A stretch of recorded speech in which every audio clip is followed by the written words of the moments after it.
Você ouvirá agora o audiobook de Resident Evil Umbrella Conspiracy. Somos o Resumo Animatube. Por favor, se inscreva, curta, comente e compartilhe. Prólogo. 2 de junho de 1998. Eu sou Ben Bertolucci, repórter da Latham Weekly. Assassinatos bizarros cometidos em Raccoon City. Raccoon City. O corpo mutilado de Anna Mitaki, de 42 anos, foi descoberto ontem num terreno abandonado não muito longe de sua casa no nordeste de Raccoon City, fazendo-a ser a 4ª vítima dos supostos assassinos canibais. De acordo com relatórios do investigador de outras vítimas recentes, o corpo de Anna mostrou ter sido parcialmente comido. As marcas das mordidas são aparentemente humanas. Logo depois do descobrimento de Anna por 2 corredores a aproximadamente 9 horas da noite passada, chefe Irons fez um breve discurso insistindo que o RPD está trabalhando solicitamente para apreender os criminosos por tantos crimes horríveis e que ele está consultando com oficiais da cidade sobre mais medidas de proteção para os cidadãos de Raccoon City. Em adição, outros 3 morreram de provável ataque animal em Raccoon Forest há algumas semanas, aumentando o número de vítimas para 7. Raccoon Times, 22 de junho de 1998. Terror em Raccoon. Mais vítimas mortas. Raccoon City. Os corpos de um jovem casal foram encontrados no domingo de manhã no Victory Park, fazendo Diane Rush e Christopher Smith a 8ª e a 9ª vítima do reino de violência que tem aterrorizado a cidade desde maio deste ano. Ambas de 19 anos, as vítimas foram dadas como desaparecidas pelos pais preocupados no sábado à noite, sendo achadas por policiais na margem oeste do Victory Lake, a aproximadamente 2 da madrugada. Embora nenhum pronunciamento oficial tenha sido feito, testemunhas do descobrimento confirmam que ambas as vítimas têm ferimentos iguais aos achados nas outras. Se os assassinos são humanos ou não, ainda não foi anunciado. De acordo com amigos do casal, os 2 falavam sobre capturar os cães selvagens, recentemente descobertos no parque densamente florestado, e planejavam violar o horário de recolher da cidade para ver uma dessas criaturas noturnas. O prefeito Harris marcou uma entrevista com a imprensa para esta tarde, e é esperado para fazer um pronunciamento a respeito da atual crise, desejando reforço mais rígido no horário de recolher. Parte 1. Jill já estava atrasada para a reunião quando, de alguma maneira, deixou suas chaves caírem na xícara de café a caminho da porta. Desacreditada com o leve ting no fundo da xícara, ela ainda deixou cair uma grossa pilha de documentos que carregava debaixo do outro braço. Ela viu as horas assim que ia para a cozinha com o copo na mão.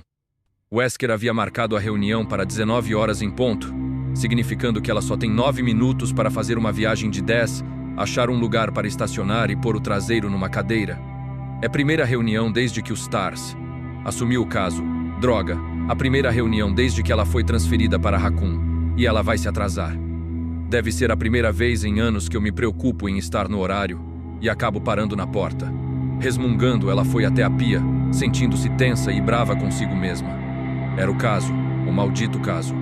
Ela pegou as cópias dos arquivos logo depois do café da manhã e passou o dia todo mexendo nos relatórios, procurando por algo que os policiais não viram, e se sentia cada vez mais frustrada quando o tempo passava e não achava nada de novo. Ela virou a xícara e tirou as mornas chaves, enxugando-as no seu jeans enquanto corria para a porta da frente. Ela se abaixou para recolher os papéis e parou, olhando para a brilhante foto colorida. Oh, meninas! Ela ergueu a foto vagarosamente, sabendo que não tinha tempo, e ainda incapaz de tirar os olhos das delicadas faces cobertas de sangue. Becky e Priscilla McGee, 9 e 7 anos. Você pode continuar fingindo ou pode admitir. Tudo está diferente agora. Está diferente desde o dia em que morreram. Quando Jill se mudou para Raccoon, ela andava sob muito estresse, incerta sobre a transferência e até mesmo se queria ficar nos Stars. Ela era boa no trabalho, mas só o pegou por causa de Dick. Depois do processo, ele começou a pressioná-la para que seguisse outra profissão. Durou um tempo, mas o pai dela era persistente, dizendo sempre que um Valentine na cadeia era demais. Com o treinamento e o passado dela, não havia muitas opções, mas o Stars, ao menos, apreciava suas habilidades e não se importava com o resto. O salário era decente e havia o elemento de risco que ela passou a gostar. Em retrospecto, a mudança de carreira foi bem fácil. Isso deixou Dick feliz. Mesmo assim, a mudança tem sido mais difícil do que ela pensava. Pela primeira vez, desde que Dick foi preso, ela se sentiu realmente sozinha. E trabalhar pela lei começou a parecer uma piada. A filha de Dick Valentine trabalhando pela verdade e justiça. Sua promoção para os alfas, uma boa casa nos subúrbios, era loucura. Ela pensou seriamente em abandonar tudo e voltar a ser o que era. Até que duas garotinhas, que viviam do outro lado da rua, apareceram na sua porta perguntando se ela era mesmo uma policial. Seus pais estavam no trabalho e elas não conseguiam achar o cachorro. Becky em seu vestido escolar verde, Pris em seu macacão, ambas tímidas e chorosas. O filhotinho estava andando num jardim a algumas quadras dali. Sem esforço, Jill fez duas novas amigas. As duas irmãs praticamente adotaram Jill. Apareciam depois da escola trazendo flores, brincavam em seu jardim nos fins de semana, cantando as intermináveis músicas aprendidas com filmes e desenhos. As meninas miraculosamente tiraram a solidão de Jill. Pela segunda vez em seus 23 anos, ela se sentiu parte da comunidade a qual vivia e trabalhava. 6 semanas atrás, Becky e Pris se afastaram de um piquenique em família no Victory Park e se tornaram as duas primeiras vítimas dos psicopatas que desde então vêm aterrorizando a cidade. A foto tremeu levemente em sua mão. Becky deitada, olhando cegamente para o céu, com um buraco na barriga. Pris estava estendida próxima a ela, braços esticados, pedaços de carne arrancados selvagemente de seus membros. Ambas foram estripadas, morrendo de forte trauma antes de sangrarem. Se elas tivessem gritado, ninguém ouviria nada. Chega, elas se foram e você pode finalmente fazer algo. Jill colocou a papelada de volta na pasta e saiu logo depois, respirando profundamente. A noite estava começando. O cheiro da grama estava forte no quente ar do verão. Em algum lugar rua abaixo, um cachorro late entre as crianças. Ela foi para o seu cupê cinza estacionado na rua, tentando não olhar para a silenciosa casa dos McKee. Jill dirigiu pelas largas ruas do bairro, vidro abaixado, atingindo o limite de velocidade, mas de olho nas crianças e animais. Não haviam muitos deles por ali. Desde o início do problema, mais e mais pessoas começaram a manter as crianças dentro de casa, mesmo durante o dia. Seu cupê tremia enquanto subia a rampa de acesso para a autoestrada 202. O morno e seco vento trazia seu longo cabelo para o rosto. Era bom, como se estivesse acordando de um sonho ruim. Sendo destino ou sorte, sua vida foi afetada pelo que estava acontecendo em Raccoon City. Ela não podia continuar fingindo ser apenas uma ex-ladra, tentando ficar fora da cadeia, tentando andar na linha para fazer seu pai feliz, ou que o Stars tinha apenas outro caso para resolver. As crianças mortas, os assassinos soltos para matar de novo. Isso importava para ela. O relatório das vítimas flutuava ao seu lado. 9 espíritos impacientes, talvez, Becky e Pris entre eles. Ela descansou seu braço direito sobre os papéis, parando os gentis movimentos, e jurou que acharia o responsável, não importa o que custe. Não importa o que foi no passado ou será no futuro, ela mudou, e não será capaz de descansar até que os assassinos paguem pelos seus atos. Chris se virou da máquina de soda e viu Forrest Spire descendo o corredor em sua direção, com um grande sorriso. Forrest era alguns anos mais velho que Chris, mas parecia um adolescente rebelde, cabelo comprido, jeans apertado e uma caveira fumando cigarro tatuada no braço esquerdo. Ele também era um excelente mecânico e um dos melhores atiradores que Chris já viu em ação. E aí, Forrest, como vai? Chris tirou uma lata de soda da máquina e olhou no relógio. Ele ainda tinha alguns minutos antes da reunião. Chris sorriu para Forrest, que parou em sua frente com os olhos azuis brilhando. Forrest estava carregando um monte de equipamento, colete, cinto de utilidades e uma mochila. Wesker deu o vai em frente à Marine para começar a busca. O bravo Tim vai entrar em ação. Ele jogou suas coisas nas cadeiras dos visitantes, ainda sorrindo. Quando? Chris perguntou. Forrest colocava o colete à prova de balas enquanto falava. Agora, depois que eu equipar o helicóptero. Enquanto vocês alfas ficam sentados fazendo anotações, nós estamos indo chutar o traseiro de alguns canibais. Mas fique de olho no seu, tá bom? Eu ainda acho que há mais acontecendo do que alguns idiotas vagando pela floresta. Você sabe disso. Forrest jogou o cabelo para trás e pegou o cinto, já concentrado na missão. Chris pensou em dizer mais, mas hesitou. Forrest era um profissional. Não precisava ser dito para tomar cuidado. Você tem certeza, Chris?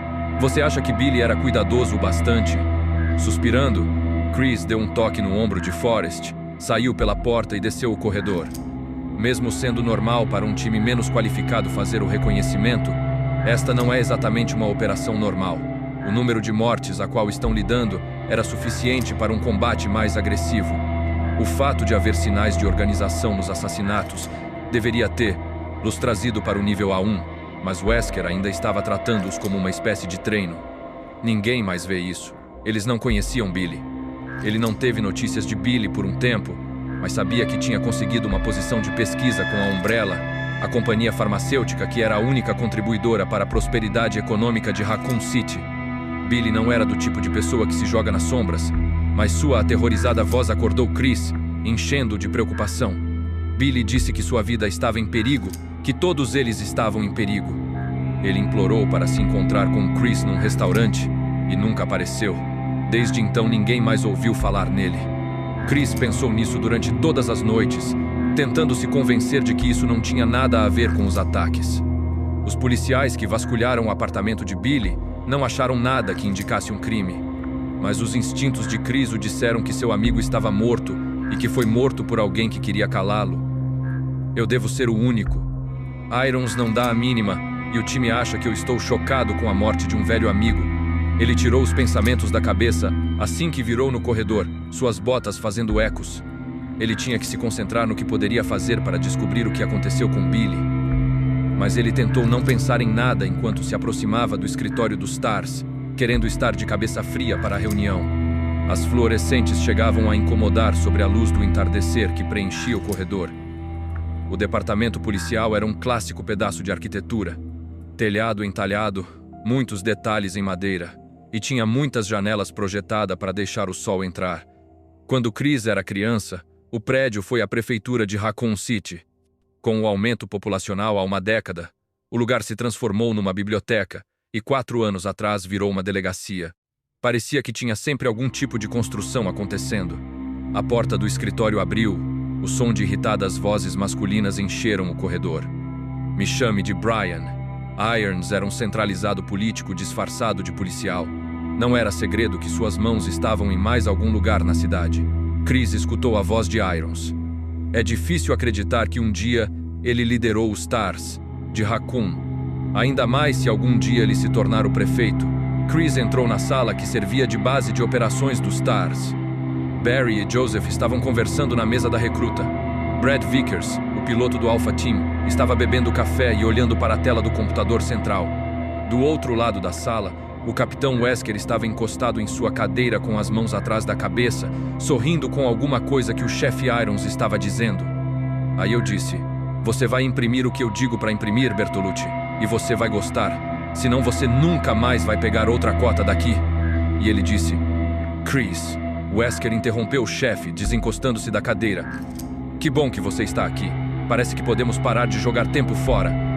Irons olhou feio em sua direção, mas Chris manteve sua face inexpressiva. Wesker não se importava muito com Irons, e vice-versa, e não se incomodava em tentar ser educado com ele. Chris caminhou na sala e parou na mesa que dividia com Ken Sullivan, um dos bravos. Sendo que os times costumavam trabalhar em turnos diferentes, a sala não precisava-se muito grande. Ele colocou a lata fechada de soda na desgastada área de trabalho da mesa e olhou para Wesker. Você está enviando o bravo?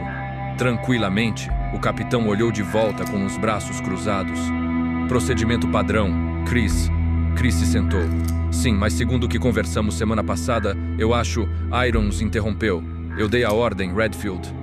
Eu sei que você pensa que está havendo alguma coisa estranha aqui, mas eu não vejo motivos para desviar da política. Chris forçou um sorriso, sabendo que isso irritaria Irons. Claro, senhor. Não precisa se explicar em meu benefício. Irons olhou para ele por um momento e voltou para Wesker. Eu vou esperar um relatório quando o Bravo retornar. Agora, se me der licença, capitão. Chefe. Wesker acenou com a cabeça. Irons se virou e andou para a porta. Menos de 1 minuto se passou e Barry começou. Será que ele levou a sério? Nós podemos fazer uma vaquinha no Natal e comprar um laxante para ele. Irons era uma piada, mas seu modo errado de agir nesta investigação não era tão engraçado. Os Stars. Deveria ter entrado no começo ao invés de só dar cobertura ao RP. D. Chris olhou para Wesker, que tinha uma expressão difícil de entender. Wesker assumiu o Stars há alguns meses, transferido pela sede em Nova York. Chris ainda não conhecia sua real personalidade. O novo capitão parecia ser tudo o que deveria. Estável, esperto, calmo, mas tinha algo que às vezes o tirava da realidade. Wesker suspirou e se levantou. Sinto muito, Chris. Eu sei que você queria que as coisas fossem diferentes, mas Irons não deu confiança para seu medo. A culpa não é sua, Chris disse. Wesker podia fazer recomendações, mas Irons era o único que podia dar as missões. Barry foi na direção deles, passando a mão em sua curta e avermelhada barba. Barry Burton tinha pouco mais de 1,80 m, mas era forte como um urso. Sua única paixão, além da família e da coleção de armas, era levantamento de peso. E dava para perceber. Não se preocupe, Chris. Marine vai nos contatar assim que farejar problemas. Droga. Enrico Marini e Forrest Spire eram os únicos soldados experientes do Bravo Team. Sullivan era um brilhante químico, mas segundo seu treinamento nos Stars, ele não era capaz de atirar numa vaca ao lado de um celeiro. Richard Aiken era especialista em comunicações, mas também tinha falta de experiência em combate. Rebecca Chambers, que tem estado nos Stars por 3 semanas, deveria ser uma talentosa médica. Chris a encontrou algumas vezes. Ela parecia boa o bastante, mas era apenas uma garota. Não é suficiente. Mesmo com todos nós, pode não ser suficiente. Ele abriu a soda, mas não a bebeu. Ao invés, pensou no que os Stars viria pela frente e pensou também nas desesperadas palavras de Billy. Eles vão me matar, Chris. Eles vão matar todos que sabem. Me encontre no Emes agora. Eu vou te contar tudo. Exausto, Chris olhou para o nada, sozinho com o conhecimento de que os assassinatos selvagens eram apenas a ponta do iceberg. Barry ficou em frente à mesa de Chris, tentando pensar em algo para dizer, mas Chris não parecia apto a conversas. Sem o que dizer, Barry voltou para onde Joseph estava, procurando algo nos arquivos. Chris era um bom homem, mas, às vezes, levava as coisas muito a sério. Estava muito quente, o suor escorria pelas suas costas. Como sempre, o ar-condicionado estava quebrado. Tendo sorte? Barry perguntou. Joseph ergueu a cabeça com um lamentável sorriso em seu rosto. Você tá brincando? Parece que alguém escondeu a maldita coisa de propósito. Talvez Jill tenha achado. Ela ainda estava aqui ontem à noite quando eu fui embora, revendo os testemunhos pela 100ª vez. Moonberry disse. O que vocês estão procurando, afinal? Brad perguntou. Barry e Joseph olharam para Brad, que ainda estava no computador, usando fones. Ele estava monitorando o Bravo Team em seu voo pela floresta. Ele parecia de saco cheio. Joseph respondeu. Barry diz que há mapas da velha mansão de Spencer em algum lugar, alguns projetos que saíram quando ela foi construída. Ele parou, depois sorriu para Brad. Mas eu acho que o velho Barry tá ficando caduco. Dizem que a memória é a primeira a ir embora. Barry falou com boa naturalidade. O velho Barry pode facilmente chutar o seu traseiro na próxima semana, homenzinho. Joseph olhou para ele zombando. Se você não esquecer até lá. Barry riu balançando a cabeça. Ele só tinha 38 anos, mas já estava com os Stars. Há 15, tornando-se o membro mais velho. Ele aguenta numerosas piadas de idade, a maioria delas vindas de Joseph. Brad levantou a sobrancelha. A mansão de Spencer? Vocês crianças devem aprender sua história, Barry disse. Ela foi projetada pelo único George Trevor, antes de desaparecer. Ele foi o arquiteto que fez todos aqueles arranha-céus em DC. De fato, o sumiço de Trevor pode ter sido o motivo de Spencer ter fechado a mansão. Boatos dizem que Trevor ficou louco durante a construção. Quando ela foi terminada, ele se perdeu e vagou pelos corredores até morrer de fome. Brad achou ridículo, mas de repente ficou sério. Isso é besteira. Eu nunca ouvi nada parecido. Joseph piscou para Barry. Não, é verdade. Agora o fantasma dele vaga pela casa toda noite. Eu ouvi dizer que às vezes ele pode ser ouvido, gritando Brad Vickers. Tragam-me Brad Vickers. Brad ficou corado. Haha, você é um verdadeiro comediante, Frost. D.C. District of Columbia, Distrito de Colômbia, onde fica a capital dos Estados Unidos, Washington. Ele era sem dúvida o melhor hacker trabalhando para os Stars, e um bom piloto, mas não era tão bom sob pressão. Joseph passou a chamá-lo de Chicken Heart Vickers. Vickers medroso ou Vickers covarde quando ele não estava por perto. Ninguém discordava da avaliação de Joseph. Então é por isso que Spencer a fechou? Brad perguntou a Barry, de bochechas ainda vermelhas. Barry respondeu: eu duvido. Ela deveria ser algum tipo de pensão para os executivos da Umbrella. Trevor realmente sumiu no final da construção e Spencer estava quebrado. Ele decidiu transferir a sede da Umbrella para a Europa. Não me lembro para onde exatamente. Provavelmente alguns milhões de dólares fora do bolso. Como se a Umbrella fosse sofrer. Joseph disse: verdade. Spencer pode ter ficado louco, mas ele tinha dinheiro suficiente e entendia de negócios para contratar as pessoas certas. A Umbrella era uma das maiores companhias farmacêuticas e de pesquisa médica do planeta. Mesmo 30 anos atrás, a perda de alguns milhões não machucaria ninguém. Joseph continuou: o pessoal da Umbrella disse a Irons que o local era seguro, que mandaria alguém para vasculhar a Lu. Então, para que os mapas? Foi Chris que respondeu: porque esse é o único lugar na floresta que não foi vasculhado pela polícia e está praticamente no meio do cenário dos crimes. E porque você nunca pode confiar no que as pessoas dizem. Brad franziu a testa. Mas se a Umbrella mandou alguém? O que quer que Chris viria a responder foi interrompido por Wesker. Barry andou para sua mesa, preocupado com Chris pela primeira vez desde que tudo começou. Ele recrutou o jovem para os Stars, alguns anos atrás, graças a um encontro numa loja de armas local. Chris provou ser bom para a equipe, brilhante e pensativo, tal como um ótimo atirador e um hábil piloto. Mas agora, Barry olhou irresistivelmente para a foto de Kathy e as meninas em sua mesa. A obsessão de Chris com as mortes era difícil de entender, principalmente desde o desaparecimento de seu amigo. Barry tinha família e queria pegar os assassinos tanto quanto os outros. Ou a Umbrella estava mentindo, ou o chefe Irons estava. Ridículo. O departamento químico da Umbrella e os prédios administrativos nos limites da cidade forneciam 3/4 dos empregos em Raccoon City. Mentir não seria bom para eles. A integridade da Umbrella era, ao menos, mais sólida do que em qualquer outra corporação, talvez alguma espionagem industrial. Mas isso estava longe de causar assassinatos. E o chefe Irons, além de um gordo convencido, não é o tipo de pessoa que suja as mãos com algo além de aceitar fundos de campanha ilegais. Ele queria ser prefeito, por Deus.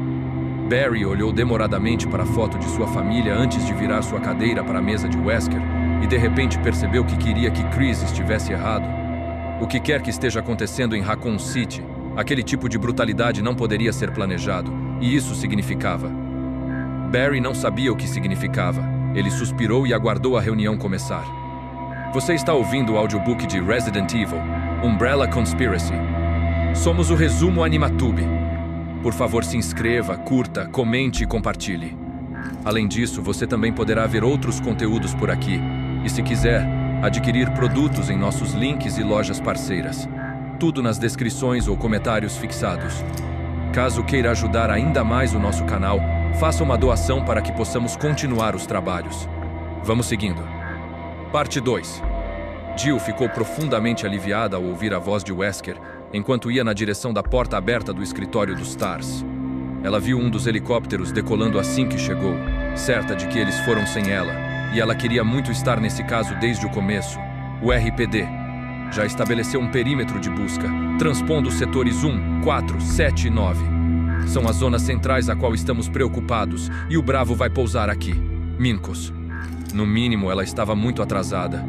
Wesker sempre conduz reuniões do mesmo jeito, discurso atualizado, teorias, depois pergunta e resposta. Jill respirou fundo e entrou na sala.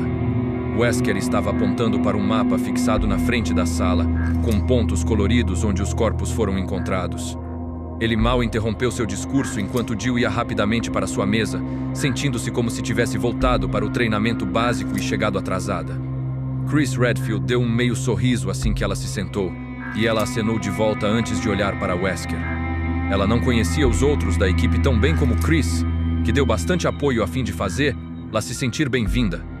Tendo eles feito o relatório, nós teremos uma melhor ideia de onde concentrar nossas atenções.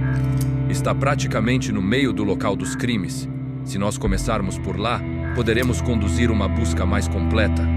E se as informações do Bravo apontarem para essa área, com certeza, nós investigaremos lá. Por enquanto, Eu não vejo motivos para considerar isso uma prioridade. Chris olhou duvidosamente. Mas nós só temos a palavra da Umbrella que a mansão é segura. Musker apoiou-se em sua mesa, sem expressões no rosto. Chris, todos nós queremos chegar no fundo disso. Mas temos que trabalhar como um grupo, e a melhor opção aqui é fazer uma busca pelos excursionistas desaparecidos antes de tirar conclusões. O Bravo vai dar uma olhada e nós agiremos de acordo. Chris enrugou a testa e não disse mais nada.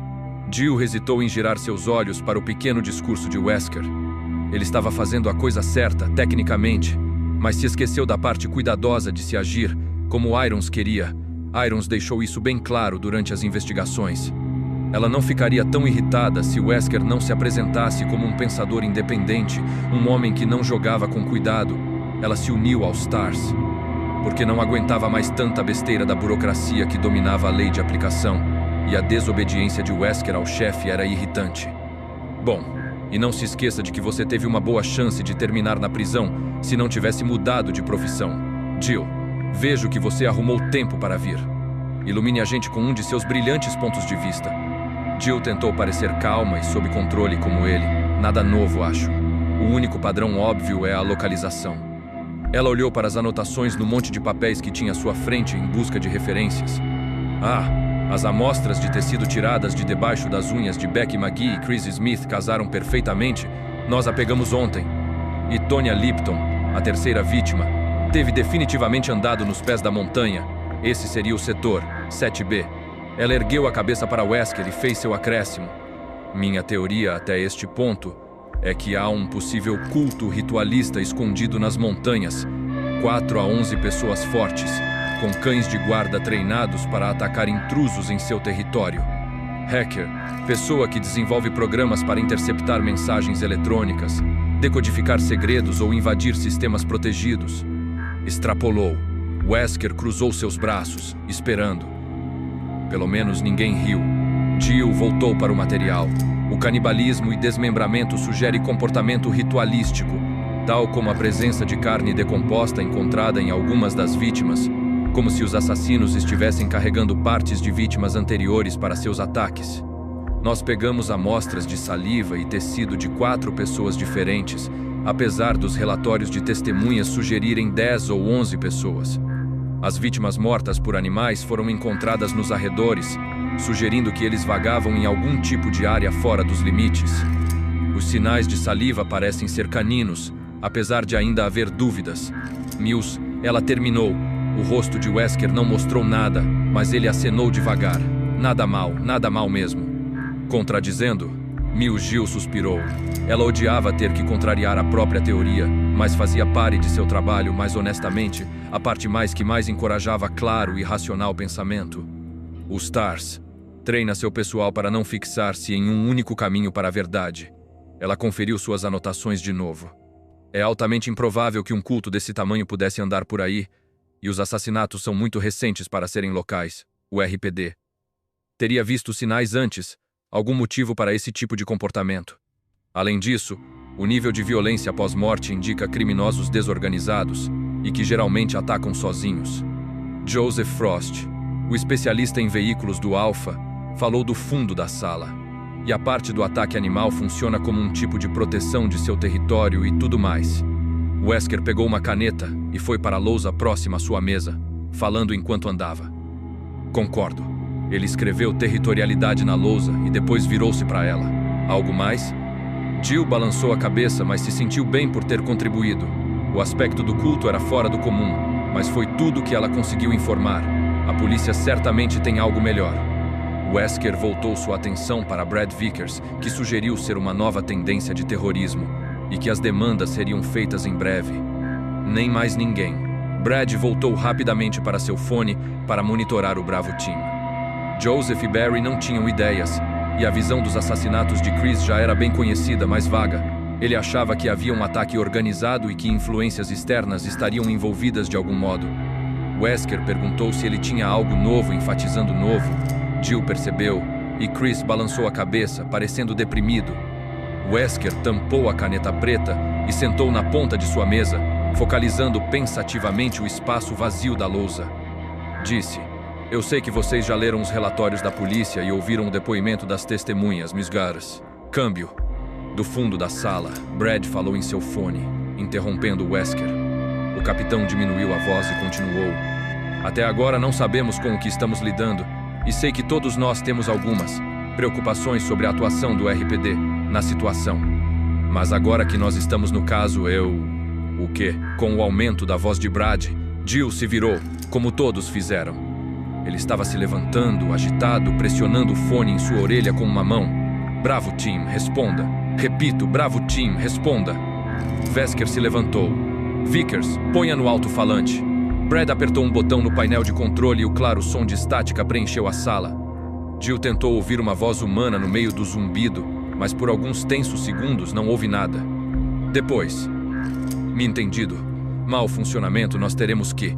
O resto foi perdido na estática. Parecia ser Enrico Marini, o líder do Bravo Team. Jill mordeu seu lábio inferior e trocou um preocupado olhar com Chris. Enrico parecia frenético. Todos escutaram por mais um momento e nada mais apareceu. Posição? Posição? Wesker perguntou. Eles estão no... setor 22, extremidade de C. Mas eu perdi o sinal. O transmissor está desligado. Todos estavam abalados. O transmissor do helicóptero foi projetado para continuar funcionando, não importa o que tenha acontecido. O único modo dele parar é ter acontecido algo grande, o sistema inteiro apagar ou ser danificado seriamente. Algo como um acidente. Chris sentiu seu estômago dar um nó ao reconhecer as coordenadas. A mansão de Spencer. Marini disse algo sobre mau funcionamento, tem que ser uma coincidência, mas não parecia uma. Os Bravos estavam com problemas e praticamente em cima da velha mansão da Umbrella. Tudo isso veio à sua mente numa fração de segundo e depois já estava de pé, pronto para agir. Wesker já estava em ação.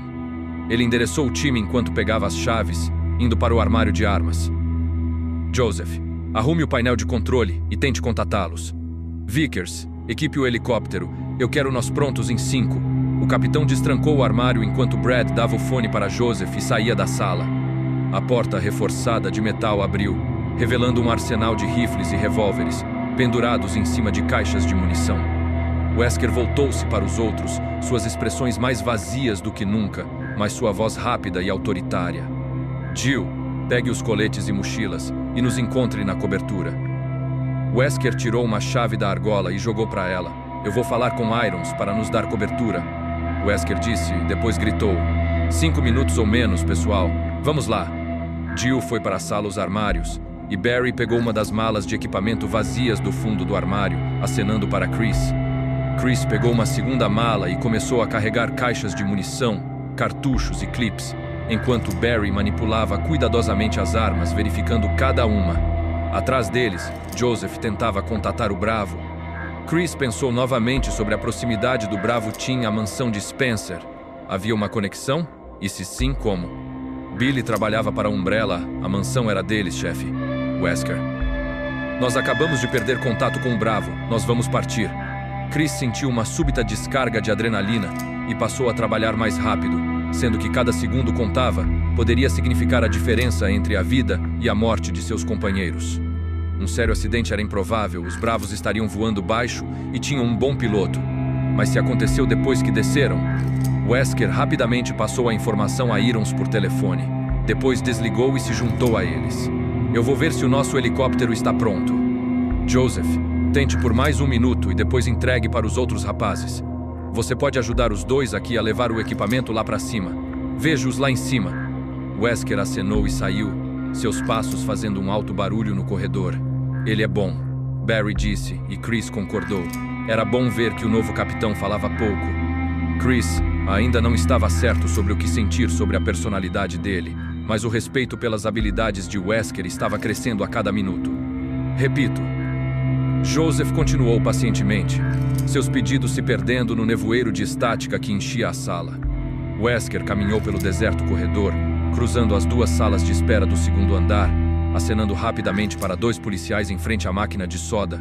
A porta para o lado de fora estava meio aberta. Uma leve e úmida brisa cortava o abafado ar do lado de dentro. Ainda estava claro, mas não por muito tempo. Ele esperava que isso não fosse interferir na missão, mas pelo visto irá. Wesker virou à esquerda e desceu o corredor que levava ao heliporto, conferindo mentalmente uma lista de tarefas, procedimento, armas, equipamentos, relatório. Ele sabia que tudo estava em ordem, mas conferiu de novo. Ele gostava de pensar em si mesmo como um homem de precisão, que leva tudo em consideração e decide o melhor curso de ação depois de estudar os fatores. Controle é o dever de qualquer líder competente, mas para esse caso, ele tirou isso da cabeça antes de ir longe demais. Ele sabia o que devia ser feito e ainda tinha tempo. Tudo em que ele devia se concentrar agora era em trazer os bravos sãos e salvos. Wesker abriu a porta no final do corredor e saiu no brilho do início da noite, o crescente ruído do motor do helicóptero e o cheiro de óleo enchendo seus sentidos. O pequeno heliporto de cobertura era parcialmente guarnecido pela sombra de uma envelhecida torre d'água e vazio exceto pelo helicóptero cinza bronzeado do Alpha. Pela primeira vez, ele imaginou o que aconteceu com o Bravo. Ontem, Joseph e um recruta checaram ambos os pássaros e eles estavam bem. Ele tirou essa linha de pensamento da cabeça enquanto ia para o helicóptero. Não importava por quê, não mais. O importante é o que veio depois. Espere o inesperado. Esse era o lema dos STARS. Significava basicamente estar preparado para qualquer coisa. Não espere nada. Esse era o lema de Albert Wesker. Um pouco menos atraente, talvez, mas infinitamente mais útil. Se virtualmente garantido, aquele nada jamais o surpreenderia. Ele subiu na porta aberta do piloto e viu Vickers. O homem parecia com medo e Wesker considerou por um momento deixá-lo para trás. Chris tinha licença para voar e Brad tinha a reputação de se cagar sob uma arma. A última coisa de que ele precisava era ter um de seus soldados congelados em caso de problemas. Mas ele pensou nos bravos perdidos e voltou atrás. Ele abriu a porta lateral e entrou na cabine, fazendo uma rápida contagem do equipamento arrumado na parede. Fogos de emergência, kits médicos e de comida. Estava tudo pronto. Wesker imaginou o que Brian estava fazendo agora, cagando nas calças, sem dúvida. Wesker riu assim que descia do helicóptero, mentalizando a imagem de Irons, suas gorduchas bochechas vermelhas de raiva e merda escorrendo pelas suas pernas. Isso fazia dele um idiota. Infelizmente para todos, ele era um idiota com um pouco de poder. Wesker o avaliou cuidadosamente antes de assumir a posição em Raccoon City, e sabia algumas coisas sobre o chefe que não enquadrava numa luz positiva. Ele não tem intenção de usar o que sabe, mas se Irons bagunçar as coisas mais uma vez, Wesker não ficará de boca fechada. Ou pelo menos dizer que tem acesso a ela. Isso certamente o manterá fora do caminho. Barry Burton apareceu carregando as caixas de munição. Chris e Joseph logo atrás. Chris com os cintos e Joseph com as mochilas, o compacto lança-granada sobre o ombro. Assim que os três guardaram o equipamento, Wesker voltou sua atenção para a porta, esperando Jill. Menos de 5 minutos se passaram desde o último contato com o Bravo. Eles fizeram um ótimo tempo. Mas onde está Valentine? Ele não falou muito com Jill desde que ela chegou em Raccoon, mas seu arquivo era muito bom. Ela conseguiu altas recomendações de todos que já trabalharam com ela, elogiada pelo seu último capitão como sendo muito inteligente e extraordinariamente calma numa crise. Seu pai era Dick Valentine, o melhor ladrão nos negócios umas décadas atrás. Ele a treinou para seguir seus passos. Ela ia muito bem até o papai ter sido encarcerado. Silenciosamente, o capitão encorajou Jill a tirar seu traseiro de onde está e pedir a Brad para ligar as pás o helicóptero. É hora de ver como as coisas estão lá fora. Você está ouvindo o audiobook de Resident Evil, Umbrella Conspiracy. Somos o resumo Animatube. Por favor, se inscreva, curta, comente e compartilhe. Além disso, você também poderá ver outros conteúdos por aqui. E se quiser, adquirir produtos em nossos links e lojas parceiras. Tudo nas descrições ou comentários fixados. Caso queira ajudar ainda mais o nosso canal, faça uma doação para que possamos continuar os trabalhos. Vamos seguindo. Parte 3. Jill virou na direção da porta da sala dos armários, seus braços segurando 2 malas cheias de equipamentos. Ela as colocou no chão e rapidamente jogou o cabelo para trás, pondo uma boina azul em cima dele. Estava muito quente, mas era sua boina da sorte. Ela tinha passado por todos os armários do Alpha, pegando cintos de utilidade, meias luvas, coletes à prova de balas e mochilas, nada que refletisse a personalidade dos usuários dos armários. O de Barry era coberto por fotos instantâneas de sua família e tinha o pôster de uma revista de armas, uma rara 45 Luger, brilhando em cima de um veludo vermelho. Chris tinha fotos de amigos da Força Aérea e suas prateleiras eram uma bagunça, camisetas amarrotadas, papéis jogados. Brad tinha uma pilha de livros de autoajuda e Joseph, um calendário dos Três Patetas. Só o de Wesker não tinha nada pessoal. Isso não a surpreendeu. O capitão não demonstrava ter muitos valores sentimentais. O armário de Jill tinha inúmeros livros de romances baseados em crimes reais, uma escova de dentes, fio dental, balas de hortelã e 3 boinas. Na porta havia um pequeno espelho e uma velha foto dela e de seu pai, tirada na praia em um verão quando ela era criança. Ao passar por ele, Jill decidiu redecorá-lo quando tiver tempo. Qualquer um que visse seu armário pensaria que ela era algum tipo de maníaca dental. Jill apoiou as malas em seu joelho erguido e tocou a maçaneta. Ela a agarrou quando alguém tossiu atrás dela. Assustada, Jill largou as malas e virou-se, procurando pelo tossidor enquanto sua mente avaliava a situação. A porta foi trancada. A pequena sala tinha 3 fileiras de armários e tem estado quieta e escura desde que ela entrou. Havia outra porta na parte de trás da sala, mas ninguém passou por ela desde então, que significa que alguém já estava aqui quando eu entrei, nas sombras da última fileira. Um policial tirando uma soneca. Improvável. A sala de refeições do departamento tinha 2 beliches na parte de trás, muito mais confortáveis do que o concreto gelado. Talvez alguém esteja aproveitando um tempo livre com uma revista. Seu cérebro pensou, isso importa. Você tem horário, mexa-se. Certo. Jill levantou as malas e virou para sair. Srata. Valentine, certo? Uma sombra surgiu do fundo da sala, um homem alto com uma baixa e musical voz.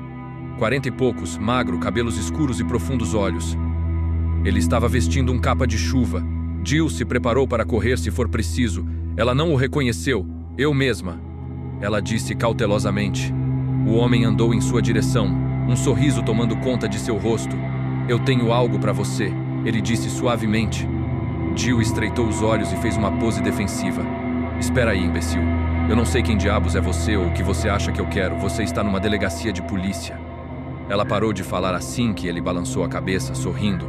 Você confundiu as minhas intenções, está? Valentine, desculpe meus modos, por favor. Meu nome é Trent e eu sou um amigo dos Stars. Mas Jill estudou a postura dele e colocou a sua no lugar, observando os olhos dele por um momento. Ela não se sentia ameaçada por ele exatamente. Mas como ele sabe o meu nome? O que você quer? Trent sorriu mais ainda. Direto ao ponto. Você tem um horário mais apertado. Ele vagarosamente colocou a mão no bolso do casaco e puxou o que parecia ser um telefone celular. Jill olhou rapidamente para o item que ele segurava, franzindo. Aquilo? Sim. Ele estendeu o aparelho assim que falava. Ela ergueu a mão cuidadosamente, percebendo que aquilo era um leitor de mini-disco, um microcomputador muito complicado e caro. Trent era bem pago, quem quer que seja. Jill colocou o leitor no bolso da calça sem um pingo de curiosidade. Para quem você trabalha? Minus ele balançou a cabeça. Isso não é importante, por enquanto. Embora, eu direi que há muitas pessoas observando Raccoon City bem agora. E essas pessoas são amigas dos Stars também, Sr. Trent. Trent riu, uma suave risada. Tantas perguntas, tão pouco tempo. Leia os arquivos. E se eu fosse você, não comentaria esse encontro com ninguém. Poderia ter sérias consequências. Ele andou para a porta no fundo da sala, virando para Jill assim que alcançou a fechadura. Subitamente, as feições de Trent perderam qualquer traço de humor, seu olhar sério e intenso. Mais uma coisa, está? Se você quiser permanecer viva, fará um bem lembrando disso. Trent abriu a porta e, num piscar de olhos, se foi. A mente de Jill foi em milhões de direções. Ela se sentiu num daqueles velhos filmes de espionagem e acabou de conhecer o misterioso estranho. Era de fazer rir. E ele ainda te deu um aparelho de milhares de dólares e disse para você ficar de olhos no seu traseiro. Você acha que ele está brincando? Ela não sabia o que pensar e não tinha tempo para isso. O Alpha Team já deve estar reunido, esperando, imaginando onde ela deve estar. Jill colocou as malas nos ombros e saiu pela porta. As armas já estavam carregadas e seguras, e Wesker estava perdendo a paciência. Apesar de seus olhos estarem cobertos por óculos escuros, Chris pôde perceber isso pelo modo em que ele olhava para o prédio. O helicóptero já estava pronto, as pás jogando um quente e úmido ar dentro do apertado compartimento. Com a porta aberta, o som do motor não deixava o ambiente apto a conversas. Não havia nada para fazer exceto esperar. Vamos, Jill. Não nos atrase agora. Assim que Chris pensou, Jill saiu do prédio e correu na direção deles com o equipamento, mostrando um apologético olhar. Wesker entrou e fechou a porta dupla. Instantaneamente, o ruído da turbina se tornou mais potente. Problemas, Jill? Wesker não pareceu nervoso, mas havia algo em sua voz que dizia o contrário. Jill balançou a cabeça. Um dos armários estava emperrado. Eu perdi muito tempo para abri-lo. O capitão a encarou por um momento, como se estivesse decidindo se dava ou não uma bronca nela. Então disse: eu vou chamar a manutenção quando voltarmos. Vá em frente e distribua o equipamento. Ele pegou um fone e foi se sentar ao lado de Brad, enquanto Jill passava os coletes. O helicóptero decolou vagarosamente, o RPD, se distanciando assim que Brad os posicionava para noroeste. Chris se curvou e ajudou Jill a distribuir as luvas e os cintos, enquanto voavam sobre a cidade na direção de Arklay Mountains. As barulhentas ruas urbanas abaixo rapidamente deram lugar aos subúrbios, largas ruas e calmas casas em cima de gramados separadas por muros de estacas. Minutos se passaram em silêncio enquanto os alfas se arrumavam, cada um preocupado com seus pensamentos. Com alguma sorte, o helicóptero do Bravo sofreu apenas uma falha mecânica de menor gravidade. Forrest teria aterrissado em um dos campos abertos da floresta. Sem um pássaro funcionando bem, Marine não começariam busca. A alternativa. Chris não queria pensar em alternativas. Ele já viu as consequências de um acidente de helicóptero na Força Aérea. Uma falha do piloto causou a queda de um Huey com 11 homens e mulheres num treinamento. Quando o resgate chegou, não havia mais nada além de corpos carbonizados entre ardentes destroços, o suave cheiro de carne assada com gasolina no enfumaçado ar. Essa foi a imagem que assombrou seus sonhos por meses. A terra pegando fogo, as chamas devorando o chão sob seus pés. Houve uma suave inclinação na altitude, afastando Chris da desagradável recordação. Os limites irregulares de Raccoon Forest surgiram logo abaixo, os marcadores laranjas da barricada policial entre o verde das árvores. O sol finalmente se pôs, a floresta sendo tomada pelas sombras. Joseph tinha amarrado um lenço vermelho na cabeça e estava enlaçando os cadarços. Barry estava esfregando um macio pano em sua amada Colt Python, olhando pela janela. Chris virou a cabeça para Jill e foi surpreendido por ver, lá fazendo o mesmo, pensativamente. Ela estava sentada no mesmo banco que ele. Jill desprendeu o cinto de segurança e foi se sentar mais perto dele. Ele pegou um leve lance do cheiro dela, um limpo e ensaboado cheiro. Chris, o que você estava falando sobre fatores externos nesses casos? A voz dela saiu tão baixa que Chris teve de se encurvar para ouvi-la sobre o pulsante motor. Ela olhou rapidamente para os outros, como se quisesse ter certeza de que ninguém estava ouvindo. Depois olhou nos olhos dele. Ela disse suavemente: mas estou começando a achar que não é uma boa ideia falar sobre isso. A garganta de Chris secou de repente. Aconteceu alguma coisa? Jill balançou a cabeça. Não, eu só acho que você deve tomar cuidado com o que diz. Nem todos estão escutando do mesmo lado desse. Chris franziu, não muito certo do que ela estava tentando lhe dizer. Todos com quem eu falei estão no caso. O olhar de Jill não se mexeu, e de repente ele percebeu o que ela estava dizendo. Jesus, e pensei que eu estava paranoico. Jill, eu conheço essas pessoas, e mesmo que não conhecesse, os TARS. Tenho o histórico de cada membro, não há como isso acontecer. Jill suspirou. Olha, esqueça o que eu disse, eu só. Se cuida, isso é tudo. Tudo bem, crianças, fiquem de olhos abertos. Nós estamos chegando no setor 22, eles podem estar em qualquer lugar. Com a interrupção de Wesker, Jill deu um olhar final para Chris e foi para uma das janelas. Chris também. Joseph e Barry ficaram com as do outro lado. Olhando pela janela, ele pensou no que ela disse. Ele devia estar agradecido por não ser o único, mas por que ela não disse nada antes? E alertá-lo contra os TARS. Ela sabe de algo. Ele decidiu falar com ela depois de resgatar o Bravo, tentar convencê-la a falar com Wesker. Com os dois pressionando, o capitão terá que escutar. Ele passou a prestar atenção no interminável mar de árvores. Ele recusou qualquer pensamento sobre Billy, a Umbrella e Jill. Ele ainda estava preocupado com os Bravos. Apesar das árvores estarem passando, ele estava se convencendo de que eles não estavam com problemas sérios. Deve ter sido algum fio danificado e Forrest pousou para fazer reparos, então ele viu a cerca de 1 quilômetro. Mesmo com Jill apontando e falando, Sua preocupação se transformou em medo. Olhe, Chrisma. Uma fumaça negra subia através do resto da luz do dia, manchando o céu como uma promessa de morte. Oh, não, Barry olhou para a fumaça que saía do meio das árvores. Capitão, 2 horas. Chris disse, e então já estavam rumando para o local. A fumaça só podia significar um acidente. Wesker pulou para a parte de trás da cabine, ainda de óculos escuros. Ele ficou na janela e disse rapidamente, não vamos pensar no pior. Há uma possibilidade de que o fogo tenha aparecido depois que pousaram, ou eles podem ter começado o fogo de propósito, como um sinal. Barry quis acreditar nele, mas o próprio Wesker já sabia. Com o helicóptero parado, um incêndio seria improvável. E se os bravos quisessem sinalizar, eles teriam usado os fogos. Além disso, madeira não faz aquele tipo de fumaça. Mas o que quer que seja, nós só saberemos quando chegarmos lá. Agora, se eu puder ter suas atenções, por favor. Barry saiu da janela. Viu os outros fazerem o mesmo. Os TARS. Tinha baixas às vezes, fazia parte do trabalho, mas um acidente como este... Ouçam. Nós temos pessoas lá embaixo num possível ambiente hostil. Eu quero todos armados e uma aproximação organizada. Barry, você vai na frente. Barry concordou. Brad vai nos descer o mais próximo possível do local, que parece ser uma pequena clareira a uns 50 metros a sul das últimas coordenadas. Ele ficará no helicóptero em caso de problemas. Alguma pergunta? Ninguém falou. Bom, Barry, carregue-nos. Nós podemos deixar o resto das coisas aqui e voltar depois. O capitão foi falar com Brad enquanto Jill, Chris e Joseph viravam-se para Barry. Sendo um especialista em armas, ele foi pegar Las. Barry destrancou o armário próximo à porta, mostrando 6 revólveres Beretta 9mm numa prateleira de metal, limpas e visadas ontem. Cada arma carregava 15 balas.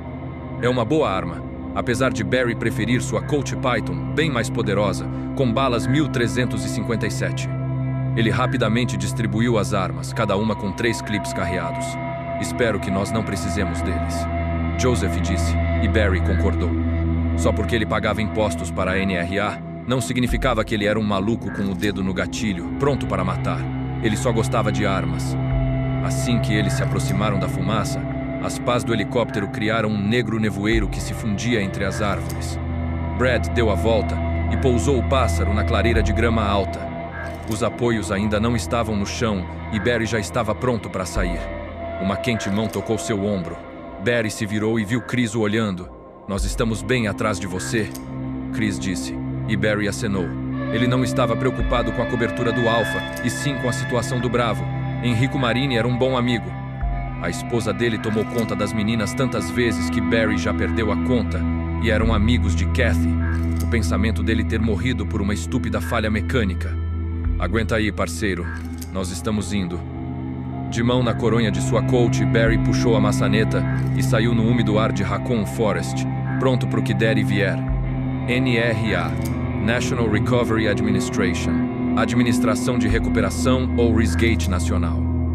No governo dos Estados Unidos. Arklay Mountains, nome da cadeia montanhosa situada nos limites de Raccoon City. Raccoon Forest, floresta localizada nos limites de Raccoon City. Parte 4. Eles se espalharam rumando para norte, Wesker e Chris atrás, e na esquerda de Barry, Jill e Joseph à sua direita. Assim que se distanciava do helicóptero do Alpha, Jill pôde sentir o cheiro de queimado e ver a fumaça que saía de entre a folhagem das árvores bem à frente. Eles se moveram rapidamente pelas árvores, o cheiro de queimado mais forte a cada passo. Jill viu que havia outra clareira adiante, de grama alta. Estou vendo, lá na frente. O coração de Jill acelerou com o grito de Barry. Barry já estava no helicóptero acidentado, Chris e Wesker logo atrás. Ainda tinha fumaça, mas já estava sumindo. Se tivesse havido um incêndio, já teria se extinguido. Ela e Joseph os alcançaram e pararam, olhando. Ninguém falou enquanto viam a cena. O longo e largo corpo do helicóptero estava intacto, nenhum arranhão visível. Os apoios de pouso pareciam tortos. Exceto isso e a fumaça saindo do motor, não parecia ter nada de errado com ele. Pelo que ela pode ver, a maior parte do equipamento do Bravo ainda estava lá. Não fazia 15 minutos desde sua última transmissão. Se ninguém tivesse se ferido, eles teriam ficado. Wesker deu a lanterna para Joseph e apontou para o cockpit. Verifique-o. O resto de vocês espalhem-se e procurem por pistas, trilhas, caixas de munição, sinais de luta. Se acharem algo, me avisem. E fiquem atentos. Jill ficou um momento parada, imaginando o que podia ter acontecido. Enrico falou sobre um mau funcionamento. Certo, os bravos pousaram. Mas o que aconteceu depois? O que teria feito eles abandonarem o único meio de serem encontrados, deixando kits de emergência e armamento para trás? Jill viu alguns coletes à prova de balas e balançou a cabeça, pondo isso na crescente lista de ações irracionais do bravo. Ela se virou para começar a vasculhar assim que Joseph pulou do helicóptero, tão confuso quanto ela. Ela esperou ouvir sua opinião enquanto ele devolvia a lanterna para Wesker, levantando os ombros. Eu não sei o que aconteceu. Os apoios tortos sugerem pouso forçado, mas exceto pelo sistema elétrico, tudo perfeito. Wesker acenou, depois aumentou a voz para que os outros pudessem ouvir. Deem uma volta, pessoal. 3 metros de separação. Abram enquanto andamos. Minos. Jill ficou entre Chris e Barry, ambos já vasculhando o chão enquanto se moviam para leste e nordeste do helicóptero. Wesker subiu na cabine, examinando a escuridão com sua lanterna. Joseph foi para oeste. Gravetos secos se quebravam sob os pés enquanto eles abriam um círculo, o único som exceto o distante motor do helicóptero do Alpha. Jill usava suas botas para revirar o chão coberto de folhas para ver alguma coisa. Eles teriam que acender as lanternas. O bravo deixou as suas para trás. Jill parou de repente, ouvindo os passos dos outros, o motor de seu helicóptero e nada mais. Eles estavam na floresta, no meio do verão, onde estavam os animais, os insetos. Estava quieta demais. Os únicos sons eram humanos. Pela primeira vez desde que eles pousaram, Jill estava com medo. Ela estava para chamar os outros quando Joseph gritou de algum lugar atrás deles. Ei, aqui! Jill, Chris e Barry se viraram e começaram a correr. Wesker ainda estava no helicóptero. Ele empunhou sua arma e começou a correr com ela apontada para cima. Joseph se levantou, segurando algo, deixando um desesperado grito sair antes de soltar. Lu, seus olhos arregalados de terror. Por uma fração de segundo, Jill não conseguiu aceitar o que Joseph tinha visto. Um revólver dos Stars, uma bereta. Jill correu mais rápido, alcançando Wesker, e uma mão humana decepada segurando-a, cortada na altura do pulso. Houve um profundo e gutural ruído vindo de trás de Joseph, da escuridão das árvores. Um animal rosnando, acompanhado por outro áspero e rouco berro, e de repente escuras e poderosas figuras surgiram das árvores, pulando em Joseph e levando-o ao chão. Joseph! Com o grito de Jill, Chris ergueu sua arma, parando onde estava, tentando dar um tiro certeiro nos animais enraivecidos que estavam atacando Joseph. Os raios de luz da lanterna de Wesker iluminaram um pesadelo. O corpo de Joseph estava todo coberto pelos 3 animais, sendo rasgado por rangentes e gotejantes dentes. Eles tinham o tamanho e a aparência de cachorros, tão grandes quanto um pastor alemão, exceto que eles pareciam não ter pelo nem pele. Sangrentos pedaços de carne foram iluminados por Wesker, as criaturas gritando e mordendo num frenesi de desejo por sangue. Joseph gritou. Um borbulhante e líquido som enquanto ele batia fracamente nos agressores selvagens, sangue fluindo pelos múltiplos ferimentos. Era o grito de um homem morrendo. Não havia tempo para desperdiçar. Chris mirou e abriu fogo. 3 balas atingiram um dos 3 cães, um 4º tiro indo digno. Houve um latido e o animal foi ao chão. Os outros 2 continuaram o ataque, indiferentes aos tiros. Vermelhos respingos no ar, os animais ainda tentando investir contra o cadáver enquanto balas perfuravam suas estranhas carnes. Com uma série de latidos, eles caíram e não se levantaram mais. Cessar fogo. Chris tirou o dedo do gatilho, mas não abaixou a arma. 2 das criaturas ainda respiravam, rosnando suavemente. O terceiro estava sem vida, esparramado ao lado do corpo mutilado de Joseph. Eles deviam estar mortos. Deveriam ter caído com os primeiros tiros. O que são eles? Wesker deu um passo na direção do massacre, quando de todos os lados, altos ecos encheram o ar, uivos de fúria vindo de todas as direções. Para o helicóptero, agora. Wesker gritou. Chris correu, Barry e Jill na frente dele e Wesker atrás de todos. Os 4 correram pelas escuras árvores, galhos não visíveis batendo neles enquanto os uivos ficaram mais altos, mais insistentes. Wesker virou e atirou cegamente assim que iam para o helicóptero, suas pás já girando. Chris sentiu-se aliviado. Brad deve ter ouvido os tiros. Eles ainda tinham uma chance. Chris pode ouvir as criaturas agora, seus rápidos passos entre as árvores. Ele estava gritando algo, mas o ruído do motor afogou tudo. O golpe do vento tornando o campo num mar de ondas. Mais uns 5 metros. Quase lá. De repente, o helicóptero decolou, acelerando brutalmente. Chris pegou um lance final da face de Brad e pode ver o cego terror nela.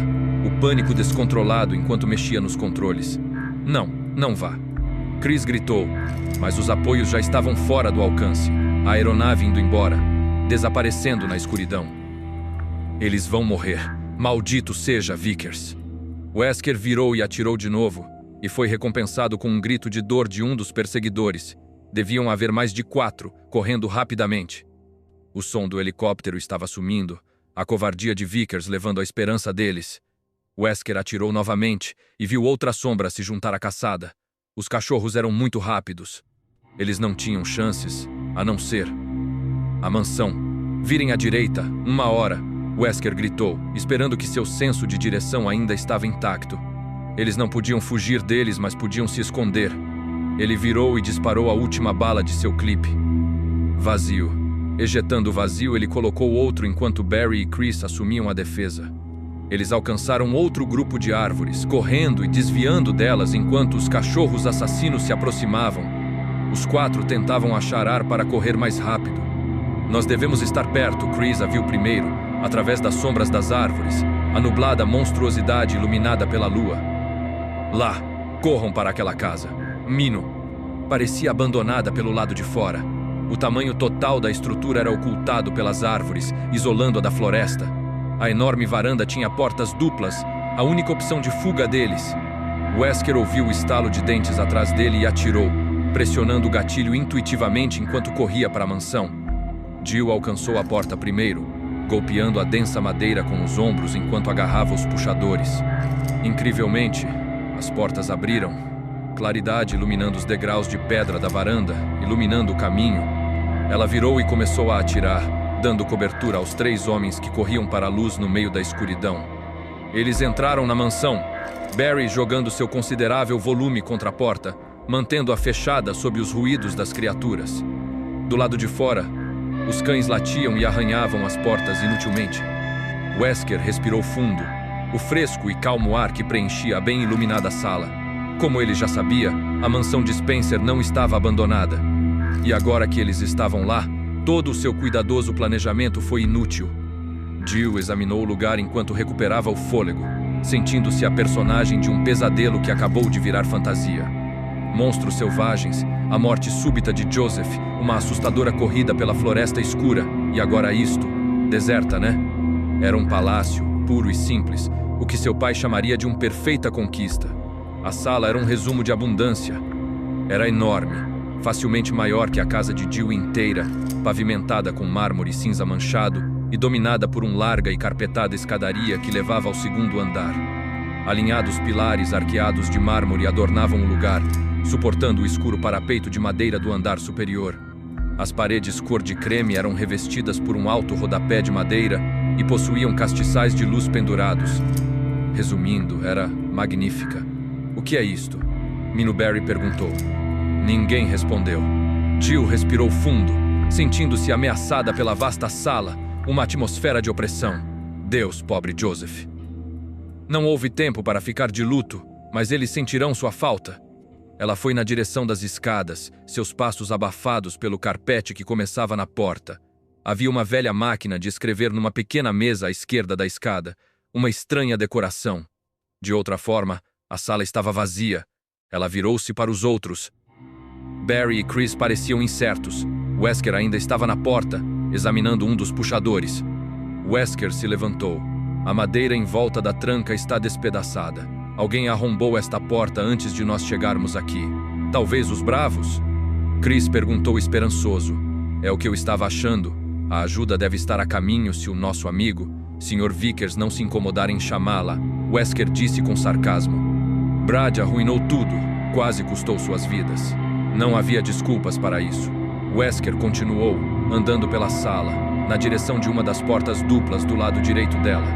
Ele girou a maçaneta, mas ela não abriu. Não é seguro voltar para fora. Enquanto o resgate não chega, nós podemos dar uma olhada no lugar. É óbvio que alguém está mantendo o lugar em ordem, mas por que e por quanto tempo? Ele voltou para os outros. Jill tirou o clipe e contou. 3 balas sobrando, mais 2 clipes carregados no cinto. 33 balas. Chris tinha 22, Wesker, 17. Barry tinha 2 carregadores para sua Colt, mais algumas balas soltas no bolso, 19 ao todo. Jill pensou em tudo que deixaram no helicóptero e sentiu mais raiva de Brad. Munição, lanternas, walkie-talkies, espingardas, sem falar nos suprimentos médicos.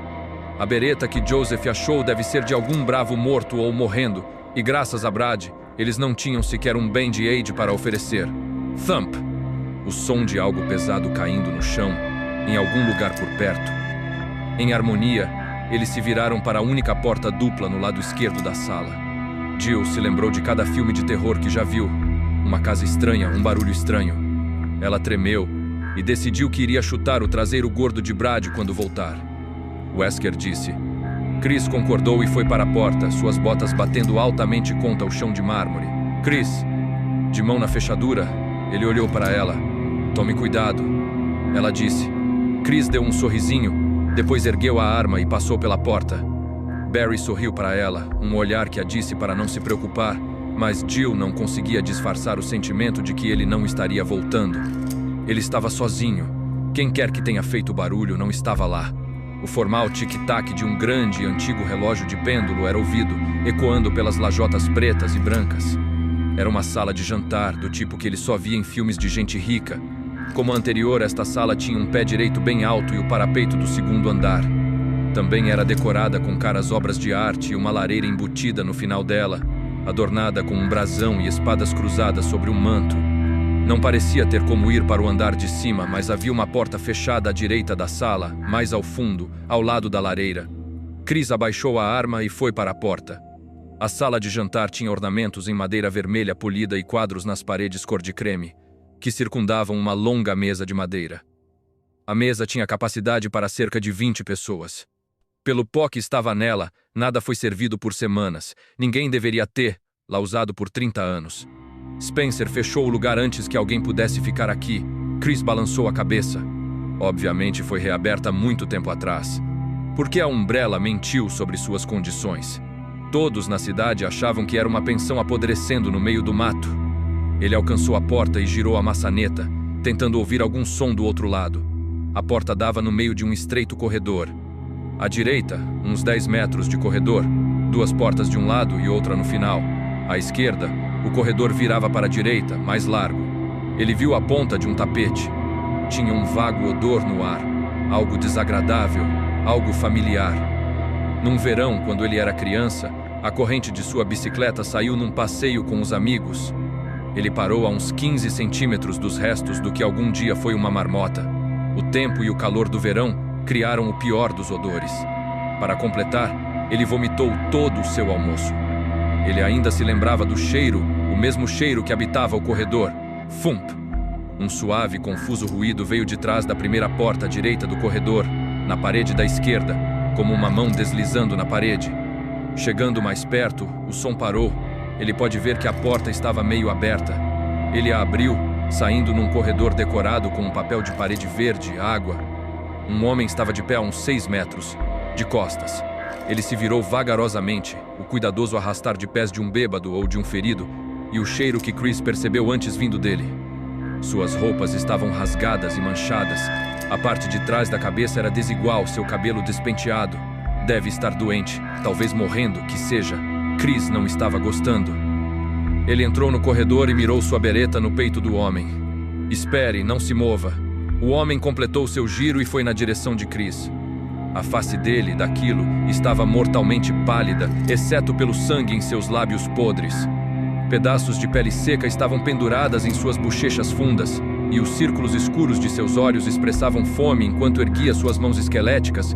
Chris atirou. 3 tiros que acertaram o peito da criatura em um fino jato vermelho. Com um som de respiração, a coisa caiu no chão, morta. Chris balançou para trás, seus pensamentos fluindo em sincronia com seus batimentos cardíacos. Ele bateu na porta com um ombro. não percebendo que ela se fechou, enquanto ia na direção do corpo. Morto. Aquela coisa é um maldito morto-vivo. Os ataques canibais em Raccoon, todos eles próximos à floresta. Ele viu muitos filmes tarde na noite para saber o que era aquilo, mas ainda não conseguia acreditar. Zumbis. Não, nem pensar. Aquilo é ficção.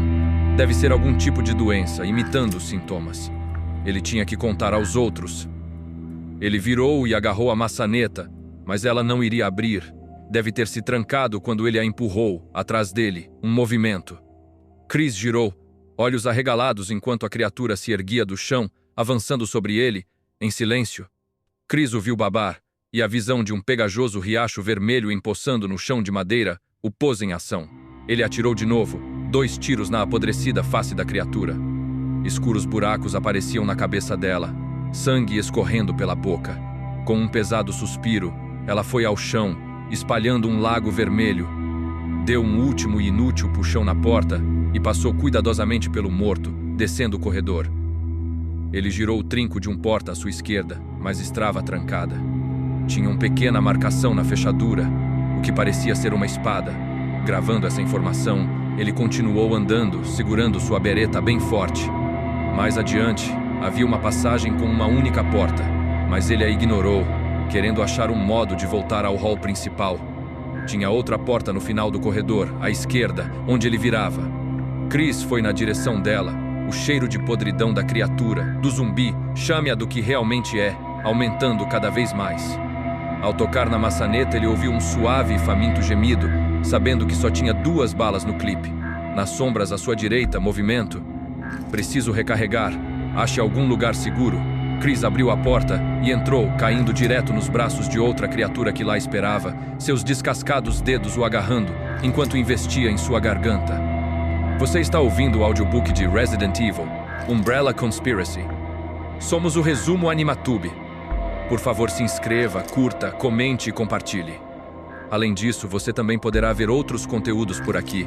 E se quiser, adquirir produtos em nossos links e lojas parceiras. Tudo nas descrições ou comentários fixados. Caso queira ajudar ainda mais o nosso canal, faça uma doação para que possamos continuar os trabalhos. Vamos seguindo. Parte 5. 3 tiros. Segundos depois, outros 2, os sons distantes mas distintos. Chris, Jill, por que você não? Wesker começou, mas foi interrompido por Barry. Eu também vou, ele disse, já indo para a porta a qual Chris passou. Chris não gastaria tantos tiros assim a não ser que tivesse que. Ele precisava de ajuda. Vá, eu esperarei aqui. Wesker concordou. Barry abriu a porta, Jill logo atrás. Eles entraram numa enorme sala de jantar. Não tão grande quanto o hall principal, mas era comprida. Passando por um relógio de pêndulo, eles foram para uma porta mais ao fundo. Jill a alcançou primeiro, tocando a fechadura e olhando para ele. Jill o chamou quietamente, mas não houve resposta. Barry sentiu um cheiro. Algo cheirava como fruta podre. Eu vou ver as portas, ele disse. Jill acenou e foi para a esquerda, alerta e concentrada. Barry foi até a primeira porta, sentindo-se bem com Jill atrás dele. Ele achou que ela fosse meio desbocada ao ser transferida, mas ela tem provado ser uma capaz e brilhante soldada, uma adição bem-vinda aos alfas. Jill deu um alto grito de surpresa e Barry se virou, o estranho cheiro se tornando mais intenso.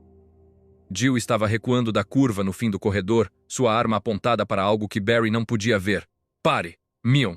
A voz dela alta e instável, suas expressões aterrorizadas, e ela atirou 1, 2 vezes, ainda recuando na direção de Barry.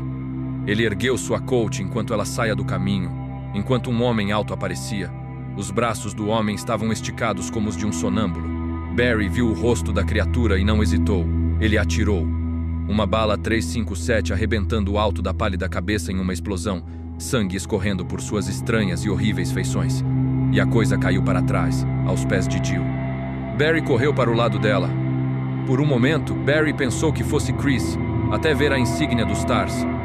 O bravo tinha sido decapitado, a cabeça a uns 30 centímetros do corpo, o resto completamente coberto por ferimentos. Oh Deus, é o Kenneth J. Sullivan, um dos melhores no campo de escuta que Barry já conheceu, e um baita cara legal. Havia um profundo ferimento no peito dele, pedaços de carne parcialmente comida e intestinos em volta do buraco ensanguentado. Sua mão esquerda não estava lá e não havia arma por perto. Deve ter sido a arma dele que Joseph achou lá fora. Barry desviou o olhar, enjoado. Ken fez muitos trabalhos em química. Ele tinha um filho adolescente que morava com sua ex na Califórnia. Barry pensou em suas filhas em casa, Moira e Polly. Ele não estava com medo de morrer, mas só de pensar nelas crescendo sem um pai. Jill se agachou perto do corpo destruído, vasculhado os bolsos dele.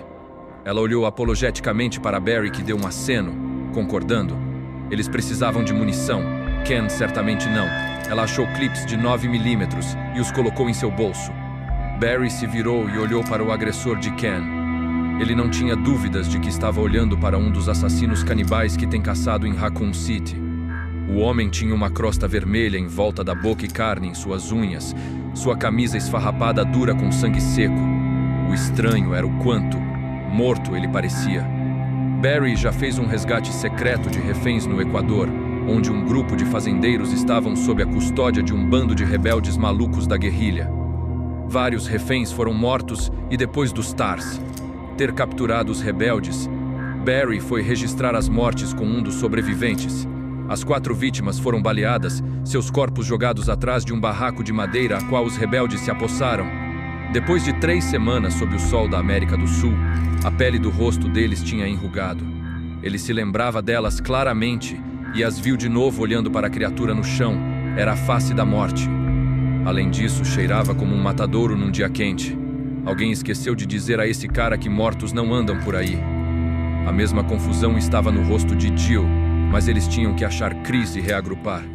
Juntos, eles voltaram para o corredor e verificaram as 3 portas. Todas estavam trancadas.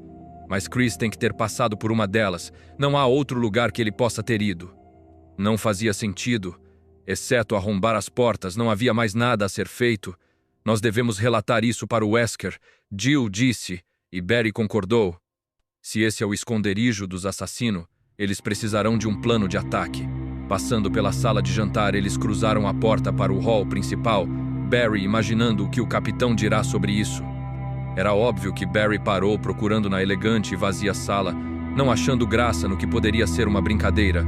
Wesker não estava lá. Wesker! Barry gritou. Capitão Wesker! Ele correu para o fundo da sala. Não saia da sala, me disse para Jill. Ela foi para as escadas, sentindo-se tonta. Primeiro Chris, agora o capitão. Não se passaram 5 minutos e ele disse que esperaria. Por que ele sumiu? Ela procurou por sinais de luta, cartuchos de balas, marcas de sangue, mas não havia nada que mostrasse o que podia ter acontecido. Barry passou debaixo da escada e apareceu do outro lado, balançando a cabeça. Eu não acho que o RPD apareceu e o levou. Se ele estivesse com problemas, nós teríamos ouvido os tiros. Não necessariamente. Ele pode ter sido emboscado, raptado. Eles pararam por um momento, pensando. Jill ainda estava chocada por causa do encontro com um morto-vivo. A vida inteira lendo livros sobre serial killers e um zumbi ainda é difícil de aceitar? Não era, e nem os cachorros cuidando da casa. Não havia dúvidas de que tudo isso existia. Mas por quê? A mansão tinha alguma coisa a ver com os assassinatos? E foi aquela criatura a última coisa que Becky e Pris viram? Jill tirou quase que violentamente esse pensamento da cabeça. Nós damos uma olhada ou esperamos? Ela disse finalmente, damos uma olhada. Quem fez isso? O resto dos bravos devem estar por aí. É fácil demais se perder aqui. Chris e Wesker se perderam, mas nós os acharemos. É preciso mais do que alguns cadáveres para causá-los problemas. Ele colocou a mão no bolso e tirou algo embalado num lenço, entregando a Jill. Ela sentiu os finos metais e os reconheceu instantaneamente. É o kit que você me deu para treinar no último mês. Ela acenou, colocando os lockpicks em seu bolso. Barry tinha se interessado pela antiga profissão dela, e ela lhe deu algumas peças de sua coleção, alguns palitos e barras de torção. O material poderia ser útil. Ela pôs o pequeno pacote no bolso, em cima de algo duro e liso, o computador de Trent. Ela tinha se esquecido do estranho encontro devido aos últimos acontecimentos. Ela abriu a boca para contar a Barry, mas lembrou do conselho de Trent. Eu não mencionaria esta conversa para ninguém. Que se dane. Ela quase falou para Chris. E onde está Chris agora? E se as terríveis consequências de Trent já não aconteceram? Jill decidiu ficar de boca fechada até ver o que tinha no computador. Eu sei que é perigoso, mas tem muita coisa para ver. Achando alguém, nos encontramos aqui. Use esta sala como base. Você concorda, Jill? Nós podemos ir juntos. Não, você está certo. Eu vou voltar e ver se consigo abrir uma daquelas portas. Fique de olho em alguma saída dos fundos, guarde munição e tome cuidado. Você também. Barry sorriu, com sua Colt na mão. Eu ficarei bem. Jill foi para a porta dupla a qual Wesker tinha tentado abrir. Barry voltou para a sala de jantar. Ela ouviu a porta abrir e fechar, ficando sozinha. A porta dupla azul foi aberta facilmente, revelando uma pequena, escura e azulada sala.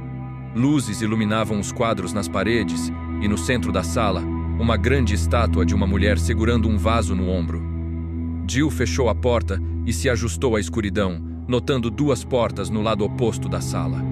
A da esquerda estava aberta, apesar de uma arca estar bloqueando a passagem.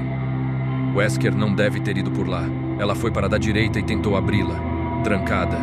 Suspirando, ela colocou a mão no bolso, mas hesitou, sentindo o leitor de mini-disco. Vamos ver o que o Sr. Trent acha que é tão importante. Ela o puxou e o estudou, depois apertou um botão. A tela do tamanho de um cartão de crédito se ligou, mais alguns toques, e pequenas linhas escritas apareceram. Ela reconheceu nomes e datas de jornais locais. Trent compilou todos os artigos que pode encontrar sobre os assassinatos e desaparecimentos em Raccoon, e algo sobre os Stars. Nada novo aqui. Jill foi passando, imaginando qual seria o ponto. Depois dos artigos estava uma lista de nomes. William Birkin, Steve Keller, Michelle Dees, John Hull, Martin Cracon, Henry Sarton, Ellen Smith, Bill Rabbittson. Ela franziu. Nenhum era familiar, exceto Bill Rabbittson. Não era o amigo de Chris, aquele que trabalhou para a Umbrella? Ela não estava certa. Ela tinha que perguntar a Chris. Se é que o acharemos. Chega de perder tempo. Ela precisava achar os outros Stars. Ela apertou o botão de continuar para chegar ao fim das informações e um desenho apareceu, pequenas linhas padronizadas. Tinham quadrados e retângulos, conectados por linhas. Abaixo havia outra linha, uma mensagem tão enigmática quanto poderia esperar de Trent. Chaves do Cavaleiro, Olhos do Tigre, 4 peças portão de uma nova vida.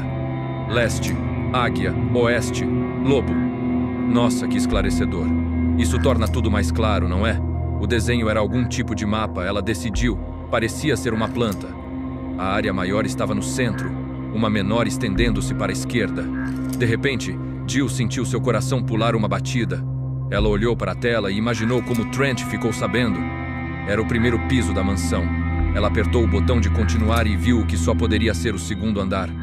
Não havia mais dúvidas de que a mansão de Spencer era a responsável pela onda de terror em Raccoon City, significando que as respostas estavam lá, esperando serem descobertas. Lockpicks, palavra em inglês objetos usados para a abertura de fechaduras. O zumbi gemeu enquanto Chris apertava o gatilho 2 vezes no estômago dele. Os tiros foram abafados pela carne estragada do ser, que caiu em cima de Chris, exalando um horrível hálito em seu rosto. Chris empurrou a criatura que foi ao chão, sua arma pingando um líquido mal cheiroso.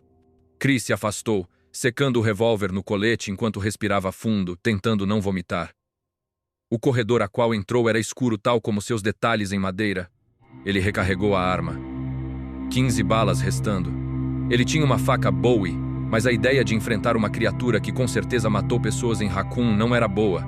Tinha uma porta à sua esquerda, também trancada. Ele não ficou surpreso em ver uma gravação do que parecia ser uma armadura. Espada, armadura. Ele andou pelo espaçoso corredor, escutando, respirando profundamente pelo nariz. O corredor virava para a esquerda. Tinha um pilar de suporte bloqueando parcialmente sua visão, mas ele podia ver as costas de um homem logo atrás da estrutura. Chris rapidamente foi para a direita, tentando um ângulo certeiro. O zumbi estava a uns 12 metros de distância, e ele não queria desperdiçar seus últimos tiros. Ao som das botas de Chris, o zumbi se virou. Tão devagar que Chris hesitou em olhá-lo. Este parece ter sido mergulhado numa fina camada de saliva, luz refletindo em sua pele assim que se movia na direção de Chris, levantando os braços. Chris deslizou para a esquerda e o zumbi mudou de direção, diminuindo a distância entre os dois. Como nos filmes, perigosos mas lerdos e fáceis de ultrapassar. Havia uma escada no fim do corredor. Chris respirou fundo, recuou ganhando mais espaço e ouviu um gemido atrás dele. Chris girou. O outro zumbi estava a apenas alguns passos de distância, caminhando, pedaços de seu abdômen caindo no chão. Ele ainda não o tinha matado, não tinha esperado o suficiente. Ah, droga. Chris saiu correndo, desviando de ambos. Ele cruzou o grosso pilar, quase na escada, e parou frio, vendo que estava no topo dela. Ele pegou um lance da criatura em pé lá em cima e virou-se, apontando a arma para os outros dois que vinham em sua direção, famintos.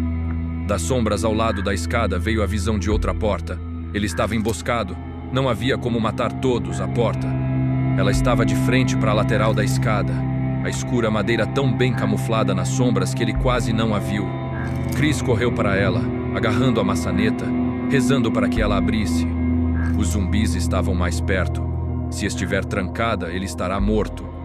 Pelo que parecia uma eternidade, ela escutou o suave som de carne apodrecida sendo esfregada na porta e tentou desesperadamente bolar um plano, seu medo crescendo a cada minuto.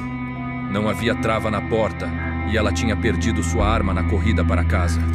A pequena sala, apesar de bem equipada com produtos químicos e pilhas de papel, não oferecia nada mais além de um inseticida para se defender.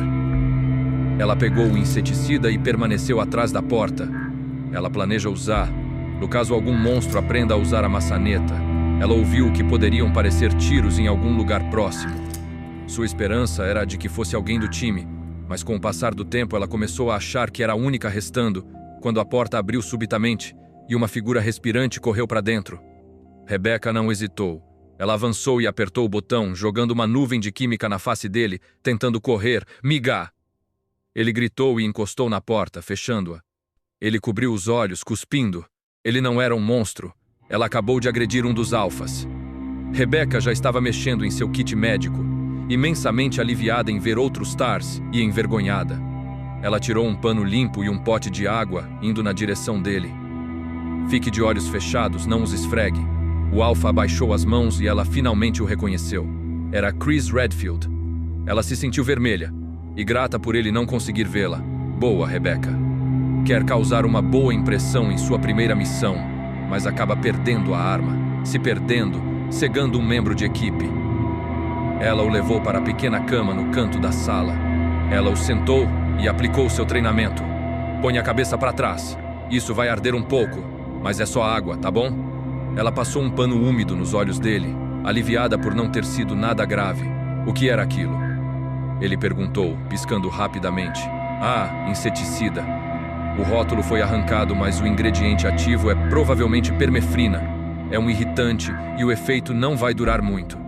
Eu perdi minha arma, e quando você entrou eu pensei que fosse uma daquelas coisas, apesar de eles ainda não terem aprendido a usar uma maçaneta, e nem vão. Ela percebeu que estava tagarelando e parou, terminando os cuidados e se afastando. Chris esfregou o rosto e olhou para ela, de olhos vermelhos. Rebecca, Chambers, certo? Ela acenou miseravelmente. Olha, eu sinto muito, mas não se preocupe. Ele disse e sorriu. Na verdade, não é uma arma ruim. Ele se levantou e olhou em volta, franzindo. Não tinha muito o que ver. Um baú aberto cheio de papéis, uma estante com frascos de produtos químicos, uma cama e uma mesa. E o resto do time? Ele perguntou. Eu não sei. Aconteceu algo de errado com o helicóptero e nós tivemos que pousar. Depois nós fomos atacados por animais, algum tipo de cachorro, e Enrico nos disse para correr. Ela encolheu os ombros, sentindo como se tivesse 12 anos. Eu virei na floresta e saí de frente para este lugar. Eu acho que um dos outros arrombou a porta, estava aberta. Ela se esgotou, desviando do intenso olhar de Chris. O resto era óbvio. Ela não tem arma, se perdeu e terminou aqui. Ei, ele disse suavemente. Não havia mais nada a fazer. Enrico disse corra. Você correu, você seguiu ordens. As criaturas lá fora, os zumbis, eles estão por toda parte. Eu me perdi também e o resto dos alfas podem estar em qualquer lugar. Confia em mim pelo fato de você ter chegado. Do lado de fora, um dos monstros deu um baixo e triste choro, fazendo Chris parar de falar. Então, o que faremos agora? Nos procuraremos pelos outros e tentaremos achar a saída. Ele suspirou, olhando para sua arma. Só que você não tem arma e eu estou quase sem munição. Rebecca se iluminou e colocou a mão no bolso da calça. Ela tirou 2 clipes carregados do bolso e os deu a ele. Oh, e eu achei isso na mesa. Ela tirou uma chave prateada com uma espada entalhada nela. Chris a pegou e colocou no bolso. Ele andou para o baú e olhou para os papéis. O seu conhecimento é em bioquímica, né? Você já deu uma olhada nisso? Rebecca foi até ele, balançando a cabeça. Não, eu estive muito ocupada cuidando da porta. Ele pegou um dos papéis e ela os viu rapidamente. Era uma lista de neurotransmissores e indicadores de nível.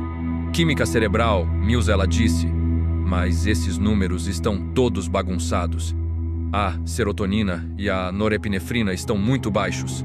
Mas olha aqui, a dopamina está fora do gráfico. Estamos falando de esquizofrenia. Ela percebeu o incrédulo olhar no rosto de Chris e sorriu um pouco. Ela teve muito disso por ser uma jovem de 18 anos formada. Os STARS a recrutou logo depois da formatura, prometendo a ela uma equipe inteira de pesquisadores e um laboratório para estudar biologia molecular. Sua verdadeira paixão. Houve um leve tampe na porta e o sorriso dela foi embora. Chris tirou a chave de espada do bolso e olhou seriamente para ela. Eu passei por uma porta com uma espada entalhada sobre o buraco da chave. Eu vou checá-la, ver se ela leva ao hall principal. Eu quero que você fique aqui e veja aqueles arquivos. Pode ter algo que possamos usar. Ele viu um olhar de incerteza nela e sorriu gentilmente. Eu tenho munição graças a você e não vou ficar muito tempo fora. Ela acenou, tentando relaxar. Ela estava assustada, tal como ele devia estar também. Ele foi para a porta, ainda falando. O RPD deve estar aqui a qualquer momento. Se eu não voltar agora mesmo, espere aqui. Erguendo a arma, ele colocou a mão na maçaneta. Fique preparada. Assim que eu sair, põe o baú na frente da porta. Eu vou gritar quando voltar. Rebecca acenou de novo, e com um rápido e final sorriso, Chris abriu a porta e olhou para ambos os lados antes de sair. Ela fechou a porta e se apoiou nela, escutando. Depois de alguns segundos de silêncio, ela escutou tiros não muito longe, 5 ou 6 tiros, e só. Depois de alguns minutos, ela empurrou o baú para bloquear parte da porta. Ela se ajoelhou em frente a ele, tentando limpar sua mente assim que começava a olhar os papéis. Suspirando, ela tirou um punhado deles e começou a ler. Serotonina, norepinefrina e dopamina são neurotransmissores, moléculas que levam impulsos nervosos entre um neurônio e outro. Parte 6. A fechadura foi moleza. Jill poderia ter lá aberto com alguns clipes de papel. De acordo com o mapa, a porta dava num longo corredor, com certeza. Ela deu outra olhada na tela e o colocou no bolso, pensando. Parecia que tinha uma porta no fim dele e depois um monte de salas. Ela entrou no corredor, de bereta completamente carregada na mão. O corredor não era tão espetacular. O carpete e papel de parede eram claros e em tons marrons. As grandes janelas mostravam a escuridão do lado de fora. As pequenas estantes que estavam encostadas na parede interna, apesar. Haviam 3 delas, cada uma com uma lâmpada, cada uma exibindo uma série de limpos ossos humanos em prateleiras. Jill desceu o corredor, passando brevemente por cada espetáculo bizarro. Crânios, ossos do braço, pernas, mãos e pés. Haviam ao menos 3 esqueletos completos. Entre os ossos estavam retorcidos pedaços de couro. Jill pegou um deles e o soltou rapidamente, esfregando os dedos na calça. Ela não estava certa, mas parecia pele humana, dura e meio oleosa. Crash! A janela atrás dela explodiu para dentro do corredor. Uma nervosa forma invadindo o corredor, rosnando e rangendo os dentes. Era um dos cachorros assassinos indo para ela, tão perigoso quanto os cacos de vidro que ainda caíam do vitrô estilhaçado. Entre 2 estantes, Jill atirou, errando, a bala despedaçando a madeira aos seus pés enquanto o cachorro pulava nela. Ele a acertou na coxa, golpeando-a dolorosamente contra a parede. O cheiro de carne podre tomou conta dela e ela atirou de novo e de novo, sem estar ciente de que gritava de medo. A 5ª bala acertou diretamente o peito da abominação. Com um final e lamentável uivo, a criatura foi para o chão, sangue manchando o claro carpete. De repente, os membros do animal se debateram, seus dentes mordendo um pequeno desenho no chão ensanguentado antes de ficar imóvel novamente. Jill relaxou, reconhecendo o movimento como a contração muscular de um morto. Ela tirou o cabelo dos olhos e se abaixou, vendo os estranhos e expostos músculos e dentes. Estava muito escuro quando eles correram para a mansão, não reparando na coisa que matou Joseph, mas sob a luz do corredor, Sua impressão inicial não mudou. Era um cachorro sem pele. Ela se levantou e se afastou, olhando as janelas que obviamente não ofereciam proteção para os riscos do lado de fora. O corredor virava à esquerda e ela correu. O porta no fim do corredor estava destrancada. Ela dava em outro corredor, não tão iluminado, mas não tão bizarro. O papel de parede cinza esverdeado tinha quadros com paisagens gentes, nada de ossos à vista. A primeira porta à direita estava trancada e tinha uma armadura entalhada na fechadura. Jill lembrou da lista no computador, algo sobre chaves do cavaleiro, mas decidiu não se incomodar com isso agora. De acordo com o mapa de Trent, havia uma sala do outro lado que não dava em lugar nenhum. A próxima porta dava em um banheiro, completo com um ventilador de teto e uma banheira fora de moda com 4 pés. Não tinha sinais de uso recente. Ela ficou um momento no velho lugar, sentindo a adrenalina que ganhou no outro corredor. Ainda crescendo, ela aprendeu a gostar do medo do perigo, de entrar e sair de lugares estranhos com apenas algumas ferramentas e a própria inteligência para se sentir segura. Depois que entrou para os Stars, tudo isso foi perdido pelas coberturas e armas, mas agora tudo voltou, inesperado e bem-vindo. Ela se sentiu bem, viva. Jill voltou para o silencioso corredor, virando novamente. O corredor terminava com 2 portas, uma de frente para a outra. A da direita era a que ela queria. Ela se sentia avantajada com os mapas e decidiu que, uma vez verificada a possível rota de fuga, ela voltaria para o hall principal e esperaria por Barry. Ela entrou no escuro corredor e viu um zumbi, uma desajeitada sombra ao lado de uma porta, uns 3 metros à frente. Um de seus braços estava pendurado fracamente, apesar de Jill ter visto um osso saindo do ombro. A cabeça, mire na cabeça. Os tiros foram incrivelmente altos sob a fria obscuridade, o primeiro explodindo sua orelha esquerda, o segundo e o terceiro fazendo buracos em seu crânio, bem acima da sobrancelha. Sangue escorrendo pelo rosto e ele caiu de joelhos. Houve um movimento vindo do fundo do corredor, onde ele virava à direita, exatamente onde ela queria ir. Jill mirou na escuridão e esperou ele se aproximar, seu corpo cheio de tensão. Quantas dessas coisas ainda existem? Assim que o zumbi apareceu, ela atirou, a bereta pulando levemente em suas mãos suadas. O segundo tiro atingiu o olho direito e o zumbi imediatamente caiu na escura madeira do chão. Respirando pela boca, ela foi para o fim do corredor, passando por uma curta e estreita passagem que terminava em uma rústica porta de metal. A porta foi aberta e ar fresco passou por Jill, quente e limpo depois do frio necrotério da mansão. Ela franziu, escutando o zumbido das cigarras e grilos.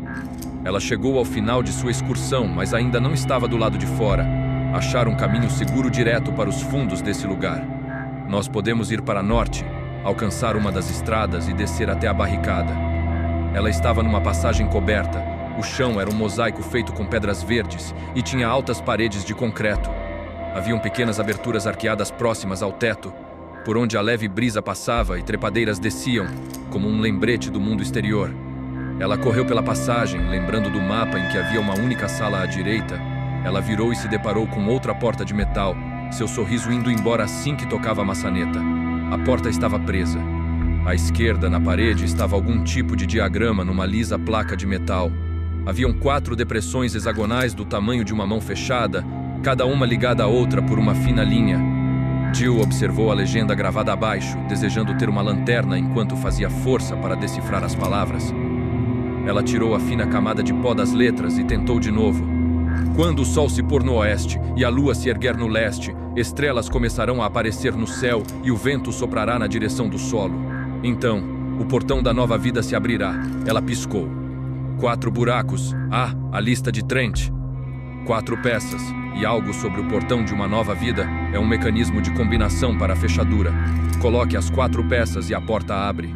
Jill empurrou a porta e viu sua esperança desaparecer. Eles terão que achar outra saída, a não ser que achem os artefatos, que nesse lugar poderia levar anos. O som de um uivo se juntou a vários outros do lado de fora. Devem haver dezenas deles lá fora, não tornando a porta dos fundos uma boa ideia. Ela suspirou fundo e voltou para casa, tentando se preparar para os perigos que se escondem a cada canto. Os Stars estavam presos. Chris sabia que tinha de contar munição, então quando deixou Rebecca, ele correu pelo corredor. Ele desviou facilmente dos zumbis e correu para a porta que dava no outro corredor. Chegando na porta, ele virou, assumindo a pose clássica de atirador. mão na coronha e dedo no gatilho. Um por um, os zumbis foram aparecendo, gemendo e tropeçando. Chris mirou cuidadosamente, respirando, mantendo foco. Ele apertou o gatilho, mandando 2 balas no gangrenoso nariz do primeiro. Sem pausar, ele mandou uma terceira bala no centro da testa do próximo. Sangue espirrava na parede enquanto as balas terminavam na madeira. Enquanto eles caíam no chão, ele marcou o terceiro, que foi atingido por 2 balas na cabeça. Chris abaixou a arma, sentindo uma onda de orgulho. Ele era um atirador de elite de alta colocação e tinha premiações por isso, mas ainda era bom ver o que ele podia fazer quando se há tempo para mirar. O saque rápido não era seu forte, e sim o de Barry. Chris abriu a porta e voltou para o corredor verde, água. Ele checou ambas as direções. Adiante estava muito escuro para dizer se estava seguro. À direita estava a porta com a espada entalhada na fechadura e o primeiro zumbi que ele atirou, esparramado sem vida no chão. Aparentemente, tiros na cabeça eram o melhor jeito de matar um zumbi, igual nos filmes. Ele foi até a porta, verificando o pequeno dobramento que a precedia. Vendo que estava limpo, ele inseriu a fina chave na fechadura. Ela girou facilmente. Chris entrou no pequeno quarto onde uma única luminária o iluminava. Ela estava em cima de uma mesa no canto do quarto que não tinha ninguém, a não ser que houvesse alguém debaixo da cama, ou talvez dentro do closet atrás da mesa. Ele fechou a porta. Esse era o medo de todas as crianças, e foi o dele também, monstros no closet e a coisa que vivia debaixo da cama, esperando o calcanhar da descuidada criança aparecer. E quantos anos você tem agora? Chris balançou a cabeça, desativando sua imaginação. Ele andou pelo quarto, procurando por algo que possa ser útil. Não havia outra porta que levasse ao hall principal, mas talvez ele pudesse achar uma arma melhor do que um inseticida para Rebecca. Além de uma mesa de carvalho e uma estante de livros, havia uma pequena cama e uma mesa de estudos, nada mais. Tinha um fino livro próximo à luminária, intitulado como A Jornal Diário. Apesar da mesa estar coberta de pó, o diário foi movido recentemente. Intrigado, Chris o pegou e pulou para as últimas páginas. Poderia ter alguma pista sobre o que estava acontecendo lá. Ele sentou na ponta da cama e começou a ler. 9 de maio de 1998.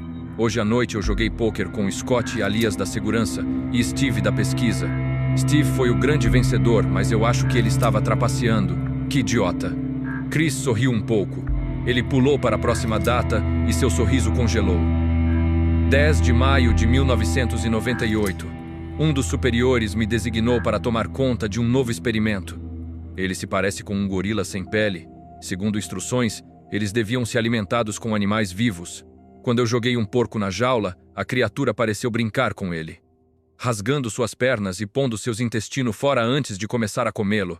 Experimento? Ele está falando dos zumbis? Chris continuou lendo, empolgado com o achado. O diário só poderia ser de alguém que trabalhou aqui. 11 de maio de 1998. Por volta das 5 horas da manhã, Scott me acordou.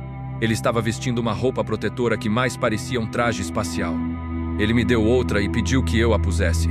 Disse que houve um acidente no laboratório subterrâneo. Eu sabia que algo assim aconteceria. Os idiotas da pesquisa nunca descansam, nem à noite. 12 de maio de 1998. Eu tenho usado esta maldita roupa espacial desde ontem. A minha pele está ficando suja e coça por toda parte. Por isso eu não fui alimentar os cachorros hoje. Estou me sentindo melhor agora. 13 de maio de 1998. Hoje eu fui para a enfermaria porque as minhas costas estão inchadas e a coceira continua. O médico colocou enormes ataduras em minhas costas e disse que eu não precisava mais usar a roupa espacial. Tudo o que eu quero fazer é dormir. 14 de maio de 1998. Quando levantei hoje de manhã, encontrei outra bolha no meu pé. Eu tive que arrastar o meu pé até a jaula dos cachorros. Eles ficaram quietos o dia inteiro, o que é estranho. Foi aí que eu percebi que alguns deles tinham escapado. Estarei encrencado se alguém descobrir. 15 de maio de 1998. Primeiro dia de folga em tempos e eu me sinto péssimo. Mesmo assim, decidi visitar Nancy. Mas quando tentei sair daqui, fui parado pelos guardas. Eles disseram que a companhia ordenou que ninguém saísse do subterrâneo. Eu nem posso fazer uma ligação telefônica. Todos os telefones foram arrancados. Que tipo de piada é essa? 16 de maio de 1998. Ouvi falar que um pesquisador foi baleado ao tentar fugir daqui ontem à noite. O meu corpo inteiro queima e coça e também soa o tempo todo. Eu cocei um inchaço no meu braço e de repente um pedaço de carne podre foi arrancado. Até eu perceber que o cheiro me dava fome, eu fiquei doente. Mas que diabos está acontecendo comigo? A letra começou a tremer. Chris virou a página e mal conseguia ler as últimas linhas, as palavras rabiscadas ao acaso pelo papel. Coça, coça, Scott veio cara feia, matei ele. Saboroso. 4 coça. Saboroso. O resto das páginas estava em branco. Chris se levantou e colocou o diário dentro de seu colete, pensando. Alguns pedaços estavam se juntando. Uma pesquisa secreta numa mansão secretamente mantida. Um acidente num laboratório escondido. Um vírus ou uma infecção que alterou as pessoas trabalhando lá, transformando-os em demônios. E alguns escaparam. Os assassinatos em Raccoon começaram no final de maio, coincidindo com as consequências do acidente. A cronologia fazia sentido. Mas que tipo de pesquisa estava sendo feita aqui? E o quanto envolvida estava a Umbrella? E o quanto envolvido estava Billy? Ele não queria pensar nisso, mesmo não querendo pensar em nada, outro pensamento apareceu. E se ainda é contagioso? Ele correu para a porta, louco para contar as novidades a Rebecca. Talvez ela possa saber o que foi feito no laboratório secreto. Mesmo agora, ele e os outros Stars podem ser infectados. Parte 7. Depois que Jill e Barry se separaram, Wesker ficou agachado no andar de cima do hall principal, pensando. Ele sabia que aquela hora era importante, mas ele queria criar algumas possíveis situações antes de agir. Ele já cometeu erros e não queria que acontecesse de novo. Os alfas eram um grupo brilhante, fazendo sua margem de erro se estreitar. Ele recebeu as ordens alguns dias atrás, mas não esperava ter que pô-las em prática tão cedo. A queda do helicóptero do Bravo foi uma casualidade, tal como a covardia de Brad. Mesmo assim, ele devia estar mais preparado. Ele não esperava terminar aqui. Mas foi o que aconteceu. E se julgar por falta de previsão, não mudaria nada. Além disso, havia muito o que fazer. Ele conhecia bem o subterrâneo da mansão, só que ficava muito pouco dentro dela. Já os laboratórios ele conhecia com a palma de sua mão. A mansão era um labirinto, projetada por um engenhoso arquiteto no começo da loucura. Spencer era estranho.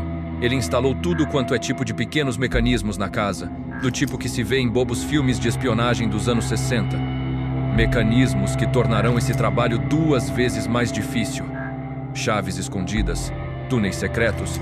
É como se eu estivesse preso num desses filmes, com direito a cientistas malucos e um relógio de pêndulo. Seu plano original era de levar ambos os times para a mansão e limpar a área antes de descer para os laboratórios e preparar as coisas. Ele tinha as chaves mestras e códigos, claro. Elas foram enviadas junto com as ordens e abririam todas as portas da casa. O problema era...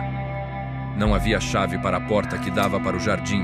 A fechadura era um quebra-cabeça e era o único meio de ir para o laboratório, exceto andar pela floresta. Coisa que não vai acontecer. Os cachorros pulariam em mim antes que eu pudesse dar 2 passos. E se os 121 escaparam? Wesker tremeu, lembrando do acidente com o guarda-recruta, que chegou muito perto das jaulas, cerca de 1 ano atrás. O cara foi morto antes de poder dizer socorro. Wesker não tinha intenção de contornar a casa sem a cobertura de um exército. O último contato com o lugar foi há 6 semanas, uma histérica ligação de Michael Dees para uma das centrais do escritório White. O doutor tinha trancado a mansão, escondendo as 4 peças do quebra-cabeça para manter os contaminados longe da casa. Até então, eles estavam todos infectados e sofrendo de algum tipo de paranoia de desejo, um dos mais fascinantes efeitos colaterais do vírus. Só Deus sabe o que aconteceu lá embaixo enquanto eles vagarosamente perdiam suas mentes. Deis não foi exceção, apesar de ter aguentado mais do que os outros. Algo a ver com o metabolismo individual, Wesker foi informado. A companhia já tinha decidido destruir tudo, apesar do cientista ter sido assegurado de que a ajuda estava a caminho. O pessoal do White não arriscaria mais contaminações. Eles cruzaram os braços por quase 2 meses enquanto Raccoon sofria as consequências. Enquanto o vírus perdia sua força, aí mandaram Wesker para arrumar a bagunça. O capitão correu seus dedos pelo veludoso carpete, tentando se lembrar de detalhes da reunião sobre a ligação de Deis. Gostando ou não, tudo tinha que ser feito esta noite. Ele tinha que coletar as evidências requeridas e ir para os laboratórios, tendo encontrado antes as peças da fechadura. Deis foi incoerente, dizendo algo sobre corvos assassinos e aranhas gigantes, mas ele insistiu que as peças estavam escondidas onde só Spencer as acharia, e isso fazia sentido. Todos que trabalhavam na casa sabiam sobre a atração de Spencer por mecanismos secretos. Infelizmente, Wesker não se preocupou muito com eles, sem saber que algum dia precisaria dessas informações. Ele se lembrou de algumas: a estátua do tigre com a combinação de olhos, a sala das armaduras com o gás e a sala secreta na biblioteca. Mas eu não tenho tempo de ir em todas elas, não sozinho. Wesker sorriu de repente e se levantou, impressionado como não havia pensado nisso antes. Ele poderia dar uma nova missão aos alfas e procurar pelas peças, só que ele não precisava fazer tudo. Chris está muito ocupado e Jill ainda é imprevisível. Barry, apesar. Barry Burton era um homem de família. Ainda sorrindo, Wesker foi para a porta dupla que dava no parapeito da sala de jantar. Isso poderá ser divertido. Go! Jill apontou a arma na direção do som, o triste grito ecoando por todo lugar enquanto a porta se fechava. Aí ela viu a origem do barulho e relaxou, sorrindo. Mas que diabos vocês estão fazendo aqui? Ela ainda estava na parte de trás da casa e decidiu checar as poucas salas antes de voltar para o hall principal. A primeira porta que ela tentou estava trancada, a entalhação de um capacete na fechadura. Seus lockpicks foram inúteis. Então ela foi ver a porta do outro lado, que abriu facilmente. Ela entrou preparada para tudo, só que não esperava ver um monte de corvos espalhados numa barra de suporte ao longo da sala. Os pássaros negros soltaram outro de seus irritantes gritos, e Jill tremeu. Haviam dúzias deles, batendo as asas enquanto ela procurava ameaças na sala. Ninguém nela. Era uma galeria, nada além de retratos e pinturas alinhadas na parede central. Penas escuras estavam espalhadas pelo gasto chão de madeira. Jill imaginou como eles entraram lá e há quanto tempo. Suas aparências eram estranhas. Eles pareciam maiores do que o normal e a estudavam com um olhar quase sobrenatural. Reparando nos retratos, ela percebeu que haviam botões sob as molduras. Ela presumiu serem os interruptores das luzes, apesar de não entender por que alguém se incomodaria em fazer tal galeria para tão medíocre arte. Um bebê, um jovem homem. As pinturas eram horríveis, mas não exatamente inspiradas. Ao tocar a fria maçaneta, ela franziu. Havia um pequeno painel ao nível do olho à direita da porta, rotulado Spots, luzes. Ela apertou um dos botões e uma única luz se apagou. Os pássaros desaprovaram, batendo as asas, e Jill a ligou novamente, pensando: se esses botões são das luzes, para que são aqueles controles debaixo dos quadros? A sala era mais do que ela pensava. Jill foi para a primeira pintura em frente à porta, um grande quadro com anjos voando e nuvens iluminadas pelos raios do sol. O título era Do Berço ao Túmulo. Não tinha botão sob ele e Jill foi para o próximo. Era o retrato de um homem de meia idade ao lado de uma elaborada lareira. Pelo corte de seu terno e seu cabelo, o quadro deveria ter sido pintado no final dos anos 40 ou no começo dos 50. Tinha um simples botão on/off sob a moldura, sem nome. Jill o pôs da esquerda para a direita e ouviu um som elétrico, e atrás dela os corvos explodiram num gritaria. Tudo que ela ouviu foram os gritos e o bater de asas enquanto pulavam em cima dela, e Jill correu, a porta parecendo estar a 1 milhão de quilômetros de distância. Seu coração pulando. O primeiro pássaro alcançou enquanto tocava a maçaneta, seu bico encontrando a macia pele da parte de trás do pescoço dela. Houve uma aguda dor atrás de sua orelha direita e Jill bateu nas agitadas asas que esfregavam suas bochechas, gritando enquanto furiosos berros a envolviam. Ela se debateu e o corvo a soltou indo embora. São muitos. Fora, fora, fora. Ela fechou a porta e voltou para o corredor, caindo no chão. Ela ficou lá por um momento, respirando. Nenhum corvo tinha escapado. Normalizando os batimentos cardíacos, ela se levantou e tocou o ferimento atrás da orelha. Seus dedos voltaram com sangue, mas não era nada grave. Por que eles atacaram? O que o botão fez? Ela lembrou do barulho elétrico ao apertar o botão, o som de um choque à barra. Ela admirou quem fez a armadilha. Ao apertar o botão, uma corrente elétrica deve ter passado pela barra onde eles estavam.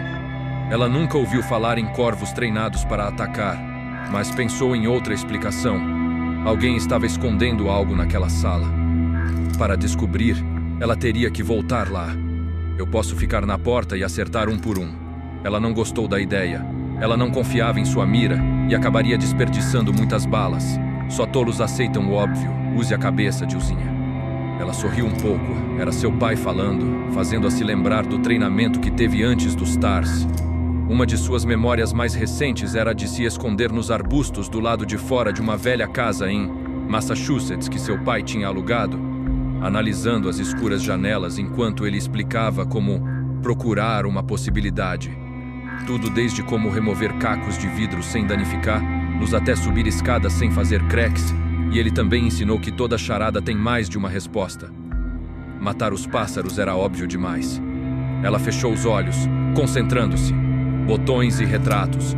Um jovem garoto, um bebê, um jovem homem, um homem de meia-idade. Do berço ao túmulo. Berço ao túmulo. A resposta veio, deixando-a embaraçada pela simplicidade do enigma. Ela se levantou, pensando se os corvos já voltaram para a barra. Uma vez lá, ela não teria problemas para descobrir o segredo. Ela abriu a porta e ouviu o leve bater de asas, prometendo a si mesma ser mais cuidadosa. Apertar o botão errado nesta casa pode ser mortal. Parte 8. Rebecca, me deixe entrar. É o Chris. Algo pesado foi arrastado contra a parede e a porta abriu. Chris entrou, já tirando o diário do colete. Eu achei esse diário num dos quartos. Parece que houve algum tipo de pesquisa aqui, não sei qual, mas... virologia. Rebecca interrompeu, erguendo alguns papéis, sorrindo. Você estava certo sobre ter algo de útil aqui. Chris pegou os papéis e deu uma olhada. Para ele, aquilo era uma língua estrangeira feita de números e letras. O que é isso tudo? DH5A, MCR. Você está olhando para um mapa de descendência. Ela disse.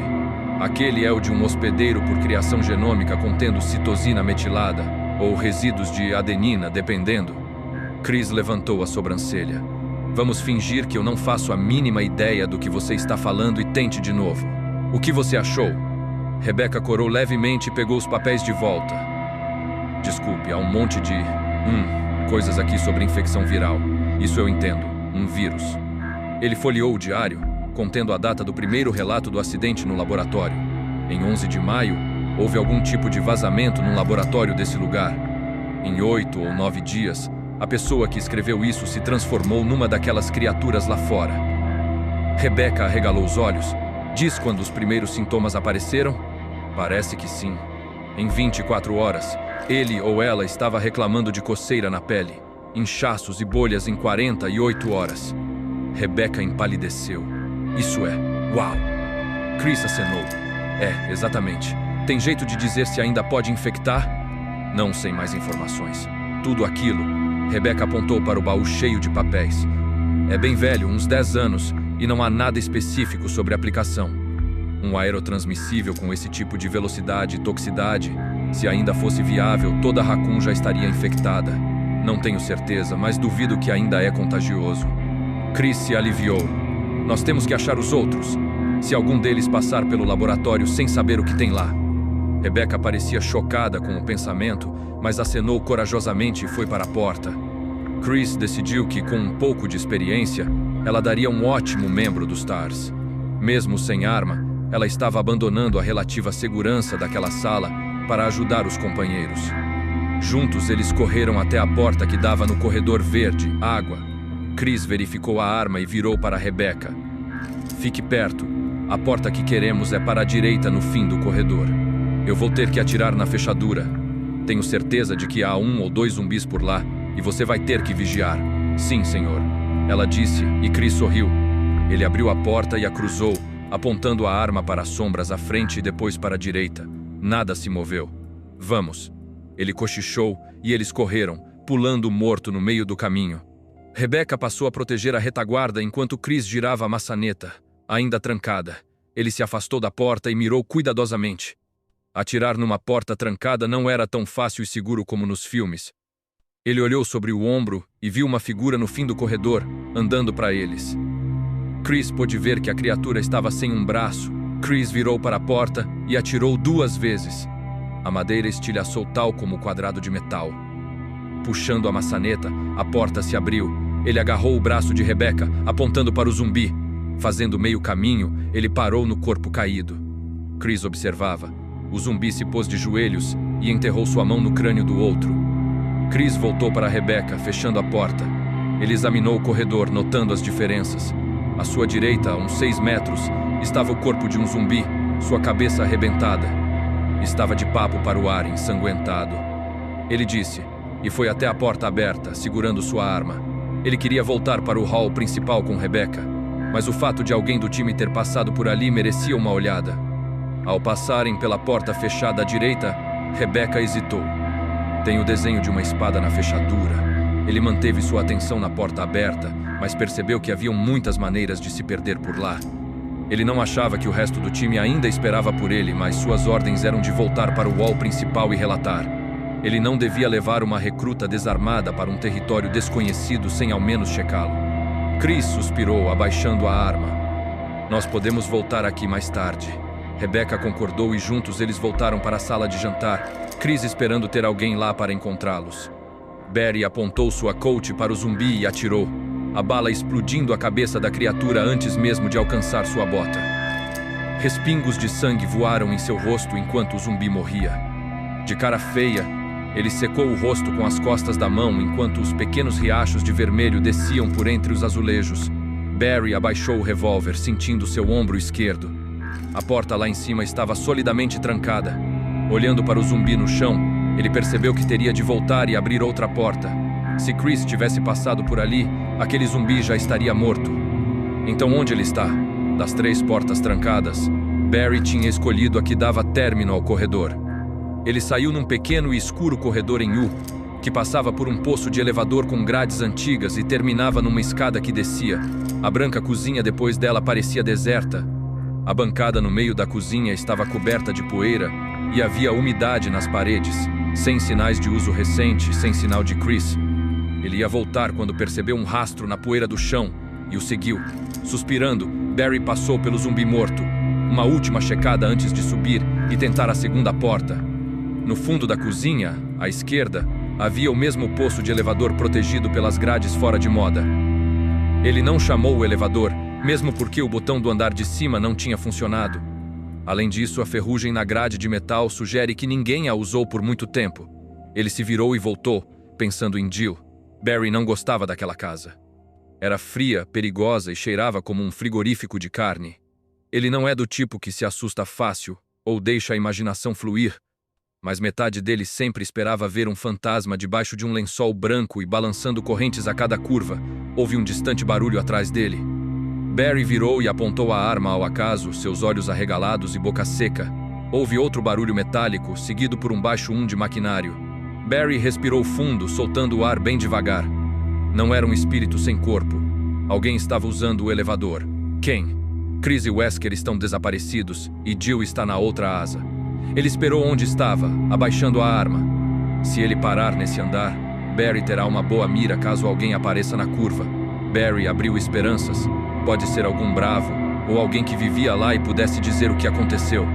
Com uma forte pancada, o elevador parou na cozinha. Um barulho de dobradiças de metal, e depois passos, e o Capitão Wesker apareceu, seus óculos escuros em seu claro rosto. Barry abaixou a arma, sorrindo aliviado.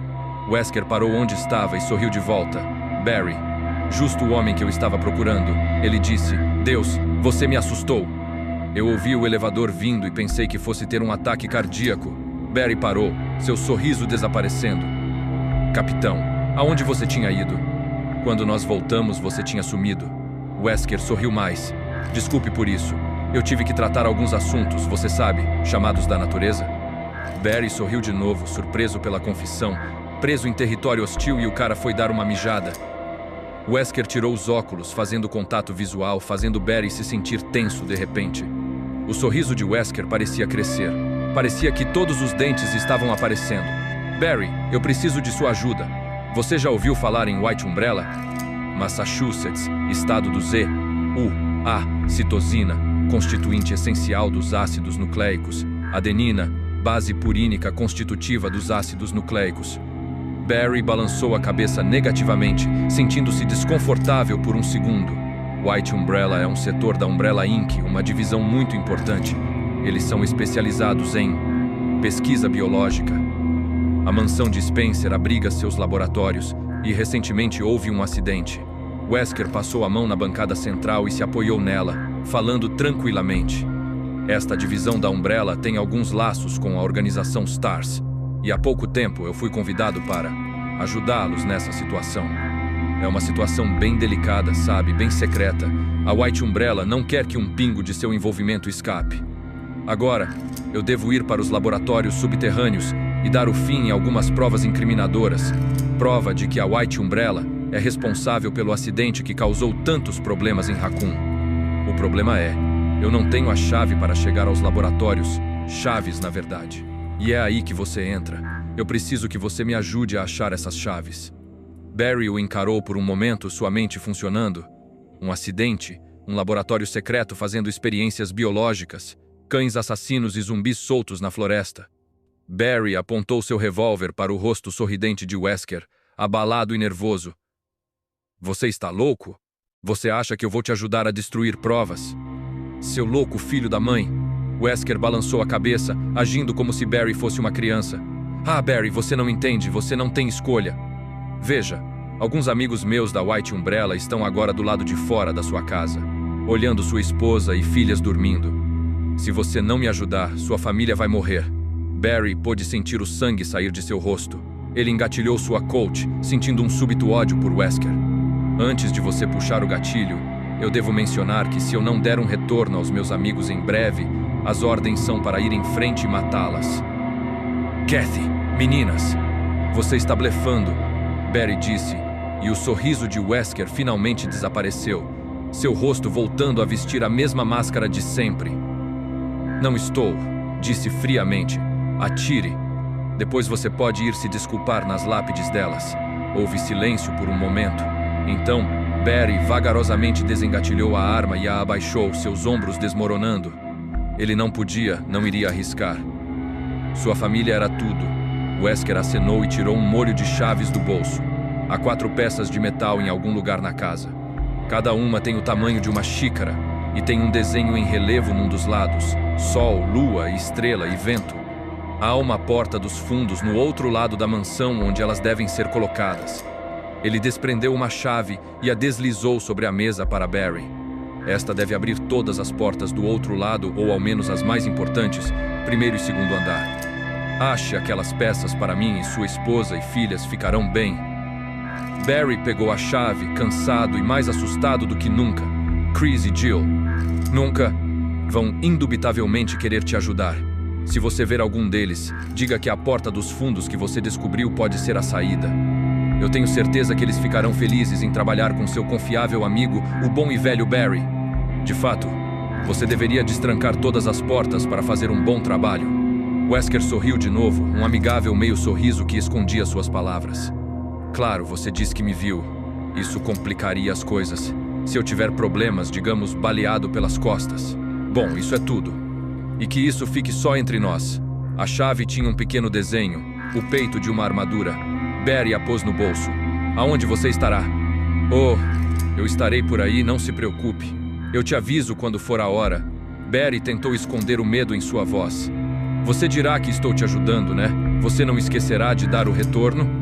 Wesker virou e voltou para o elevador. Confie em mim, Barry.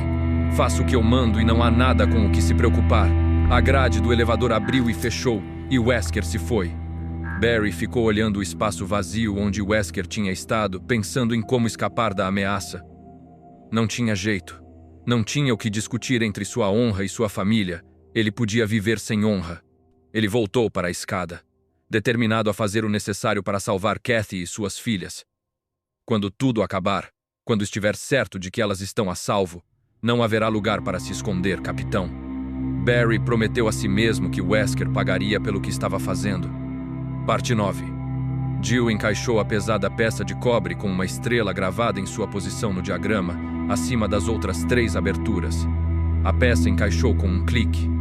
Os corvos a viram andar pela galeria sem sair da barra, berrando ocasionalmente assim que ela resolveu o simples enigma. Eram 6 retratos ao todo, do berço ao túmulo, do bebê recém-nascido até o homem velho. Ela presumiu que todos eles eram de Lord Spencer, apesar de nunca ter visto uma foto dele. A pintura final era o cenário de uma morte, um pálido homem deitado cercado por pessoas de preto. Quando ela apertou o botão do quadro, o mesmo caiu da parede. empurrada por pequenos pinos de metal em cada canto. O quadro escondia um pequeno buraco forrado com veludo que continha a peça de cobre. Ela deixou a galeria sem mais problemas. Se os pássaros ficaram desapontados, ela não sabia dizer. Ela suspirou fundo o prazeroso ar da noite antes de voltar para a mansão, pegando o computador de Trent enquanto ia. Já dentro, ela passou por cima do corpo no corredor e estudou o mapa, decidindo aonde ir. Ela tinha que voltar por onde veio. Ela passou pelas portas duplas que davam acesso ao corredor cinza esverdeado com os quadros de paisagens. De acordo com o mapa, a porta única bem à frente da dupla dava em uma pequena sala quadrada que dava em outra maior. Ela abriu a porta, apontando sua arma ao mesmo tempo. A sala era quadrada mesmo, e totalmente vazia. Abaixando a arma, Jill entrou na câmara, apreciando brevemente sua simples elegância enquanto andava para a porta direita.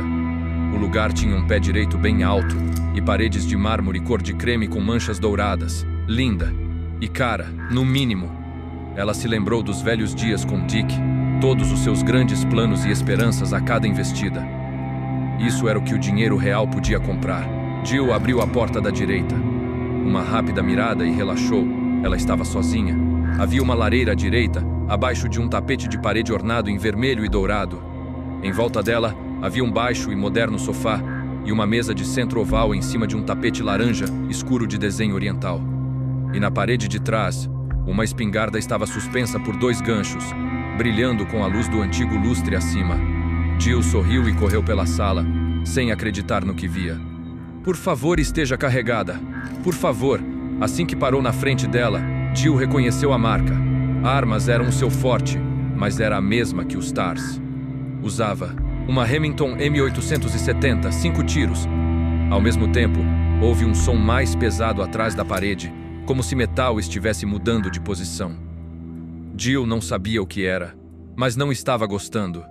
Ela girou rapidamente, procurando movimento na sala, mas estava tudo normal. Nada de pássaros, alarmes, luzes piscando, quadros caindo da parede.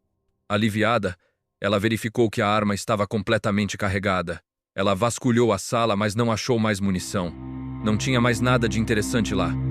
Jill foi para a porta, querendo voltar ao hall principal e contar as novidades para Barry. Se Barry fizer o mesmo do outro lado, eles podem partir para o 2º andar e terminar a busca pelos bravos e os outros desaparecidos e finalmente sair desse necrotério.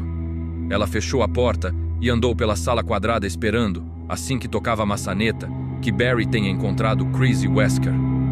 A porta estava trancada. Jill franziu, girando a pequena maçaneta dourada. Ela olhou o espaço entre a porta e a moldura. Lá estava, o grosso pino de metal da maçaneta e um outro bem sólido. O resto estava reforçado. Mas só tinha o buraco da chave para a fechadura. Poeira veio de cima enquanto o som de válvulas girando preenchiam o lugar, um rítmico ranger de metais em algum lugar atrás das paredes. O que? Assustada, Jill olhou para cima e sentiu seu estômago dar um nó, sua respiração presa na garganta. O alto teto estava se movendo, estava descendo. Ela correu para a porta da sala anterior, mas estava tão fixa quanto a outra. Essa não, essa não. Jill ficou em pânico. Ela voltou para a porta da saída, olhando para o teto. A 10 centímetros por segundo, ele atingiria o chão em menos de 1 minuto. Jill apontou a espingarda para a porta, não se importando com quantos tiros seriam necessários. Seus lockpicks não funcionavam naquele tipo de fechadura. O primeiro tiro revelou o que ela já imaginava. A chapa de metal se estendia por toda a porta. Ela procurou uma resposta, mas sua mente estava vazia. Talvez eu possa enfraquecê-la, quebrá-la. Ela atirou na moldura de novo. O tiro arrancou madeira e quebrou o mármore, mas não o suficiente. O teto descia, agora a menos de 3 metros acima dela. Deus, não me deixe morrer assim. Jill, é você? Uma abafada voz veio do lado de fora. Barry, me ajude.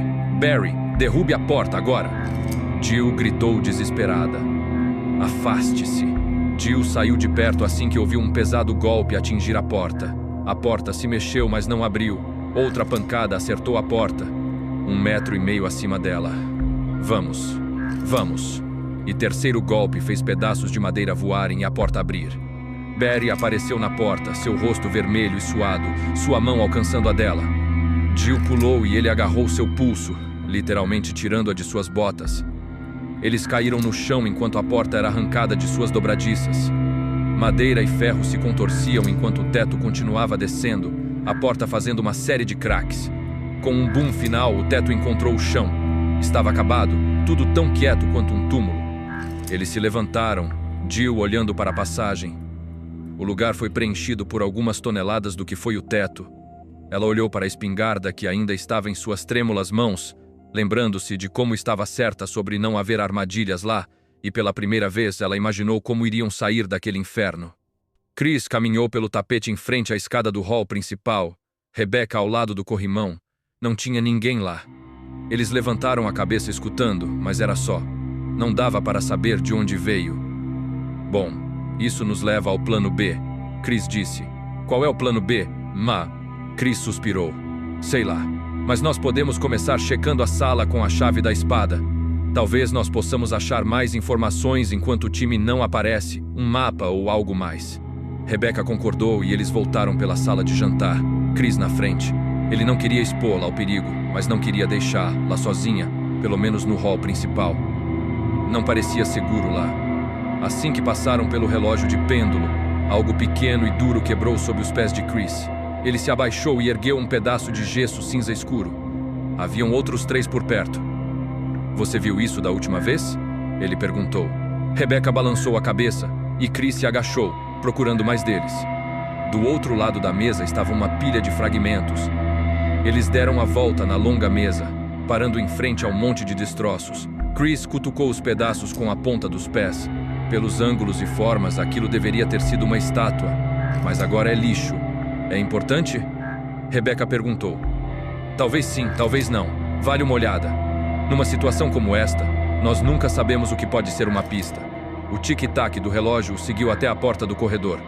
Chris tirou a chave do bolso enquanto seguiam à direita e pararam. A porta no fim do corredor estava fechada. Da última vez ela estava aberta.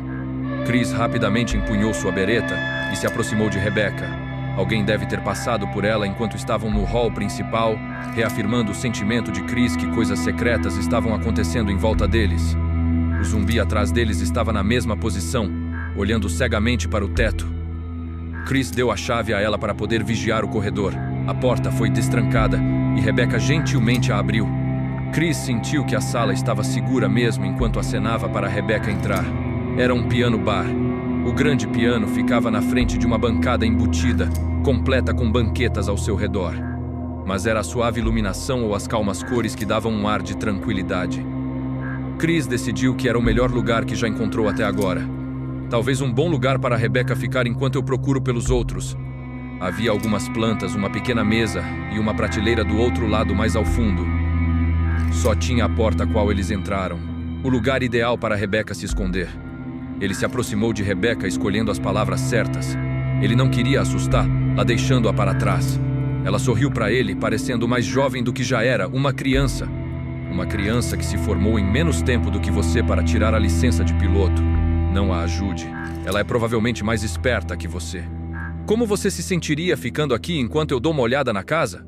Faz sentido, ela disse. Eu não tenho arma, e se você tiver problemas eu só vou te atrapalhar.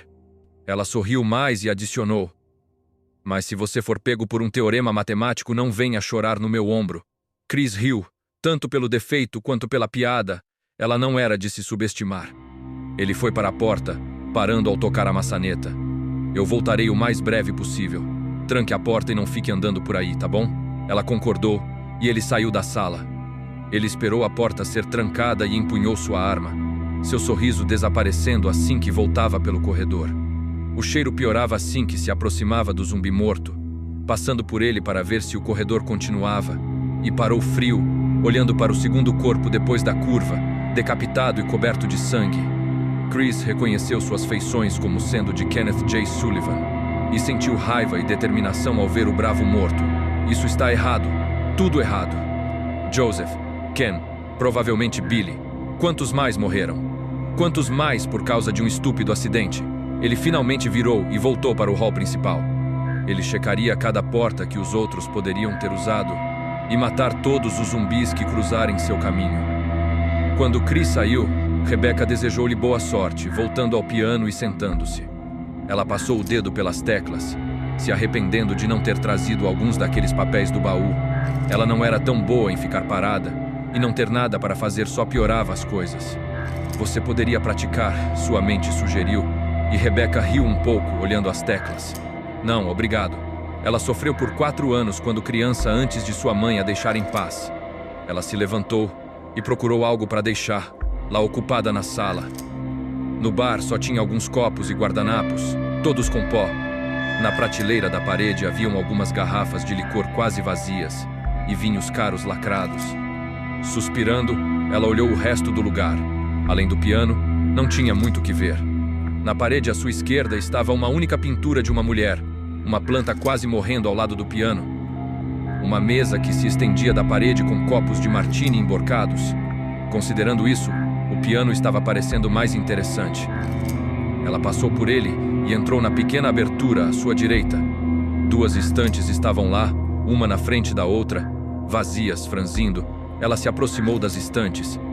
A da frente estava vazia, mas a de trás. Ela empurrou a da frente. Não era pesada e se moveu com facilidade, deixando um rastro na poeira do chão. Rebecca olhou a estante de trás, desapontada. Uma velha trombeta, um pote de vidro e alguns vasos, e notas musicais de piano dentro de um fina pasta. Ela viu o título e sentiu uma onda de saudades de quando tocava. Era Moonlight Sonata, uma de suas favoritas. Ela pegou os papéis amarelados, lembrando das horas que gastava tentando aprender, lá quando tinha 10 ou 11 anos. De fato, foi esta música que a fez perceber que não levava jeito para ser pianista. Era uma bonita e delicada canção. Com as notas na mão, ela voltou e olhou para o piano pensativamente. Ela não tinha nada melhor para fazer. Além disso, pode ser que os outros stars apareçam aqui, perseguindo o terrível barulho. Sorrindo, ela tirou o pó do banco e se sentou, pondo as notas no apoio. Seus dedos acharam as posições corretas quase que instantaneamente. Era uma sensação confortável, uma boa mudança dentro dos horrores da mansão. Ela se sentiu relaxada assim que as primeiras notas acabaram com o silêncio, deixando a tensão e o medo irem embora. Ela ainda não era boa, seu ritmo desligado como sempre, mas ela tocou as notas corretamente e a força da melodia mais do que maquiando a falta de delicadeza dela. Se as teclas não fossem tão duras, algo se moveu ao lado dela. Rebecca pulou, pegando o banco enquanto virava, procurando o agressor. O que ela viu foi tão inesperado que a fez congelar por um momento, sem saber o que seus sentidos a diziam. A parede está se movendo. Quando as últimas notas foram tocadas, um trecho da parede à direita deslizou para cima, fazendo um gentil ruído. Ela não se mexeu, esperando algo terrível acontecer, mas os segundos passaram e nada mais se moveu. Notas musicais escondidas, uma estranha rigidez nas teclas, como se estivessem conectadas a algum tipo de mecanismo. A estreita passagem revelou uma câmara escondida do tamanho de um closet de armário, suavemente iluminada. Exceto pelo busto num pedestal, estava vazia. Ela se aproximou da entrada e parou, pensando em armadilhas mortais e dardos envenenados. E se ela entrasse e alguma catástrofe acontecesse? E se a parede descesse e ela ficasse presa lá e Chris não voltasse? Rebecca esqueceu as consequências e entrou, olhando em volta cautelosamente. Se tinha perigo lá, ela não podia ver. As planas paredes eram da cor de café com creme.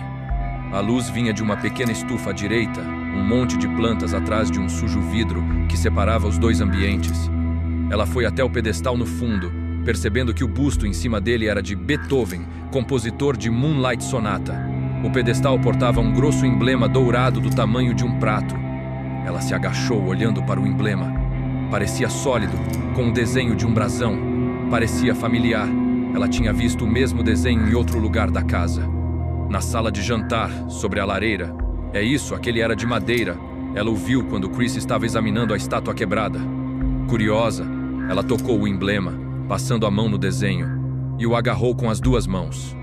O pesado emblema saiu facilmente, como se não pertencesse àquele lugar, e atrás dela, a parede começou a descer, fechando-a lá dentro. Sem hesitar, ela virou e colocou o emblema de volta na cavidade, e a parede abriu de novo. Aliviada, ela olhou para o emblema, pensando: alguém armou tudo isso para esconder o brasão, então tinha que ser importante, mas como ela deveria removê-lo? Aquele sobre a lareira abre outra passagem secreta. Ou, o da lareira é do mesmo tamanho. Ela não sabia, mas achava que sim, e que era a resposta certa. Se ela usasse o emblema de madeira para deixar a parede aberta e colocar o dourado sobre a lareira, Rebecca voltou para a sala sorrindo. Chris disse para ela ficar lá, mas ela não demoraria muito. Além disso, quando ele voltar, ela teria algo para mostrar. Beethoven, Ludwig van Beethoven, 1777-1827. Ei, você que está me acompanhando até aqui, por favor aguarde. Continuamos no próximo vídeo. Você está ouvindo o audiobook de Resident Evil, Umbrella Conspiracy. Somos o Resumo Animatube. Por favor, se inscreva, curta, comente e compartilhe. Além disso, você também poderá ver outros conteúdos por aqui. E se quiser, adquirir produtos em nossos links e lojas parceiras. Tudo nas descrições ou comentários fixados. Caso queira ajudar ainda mais o nosso canal, faça uma doação para que possamos continuar os trabalhos.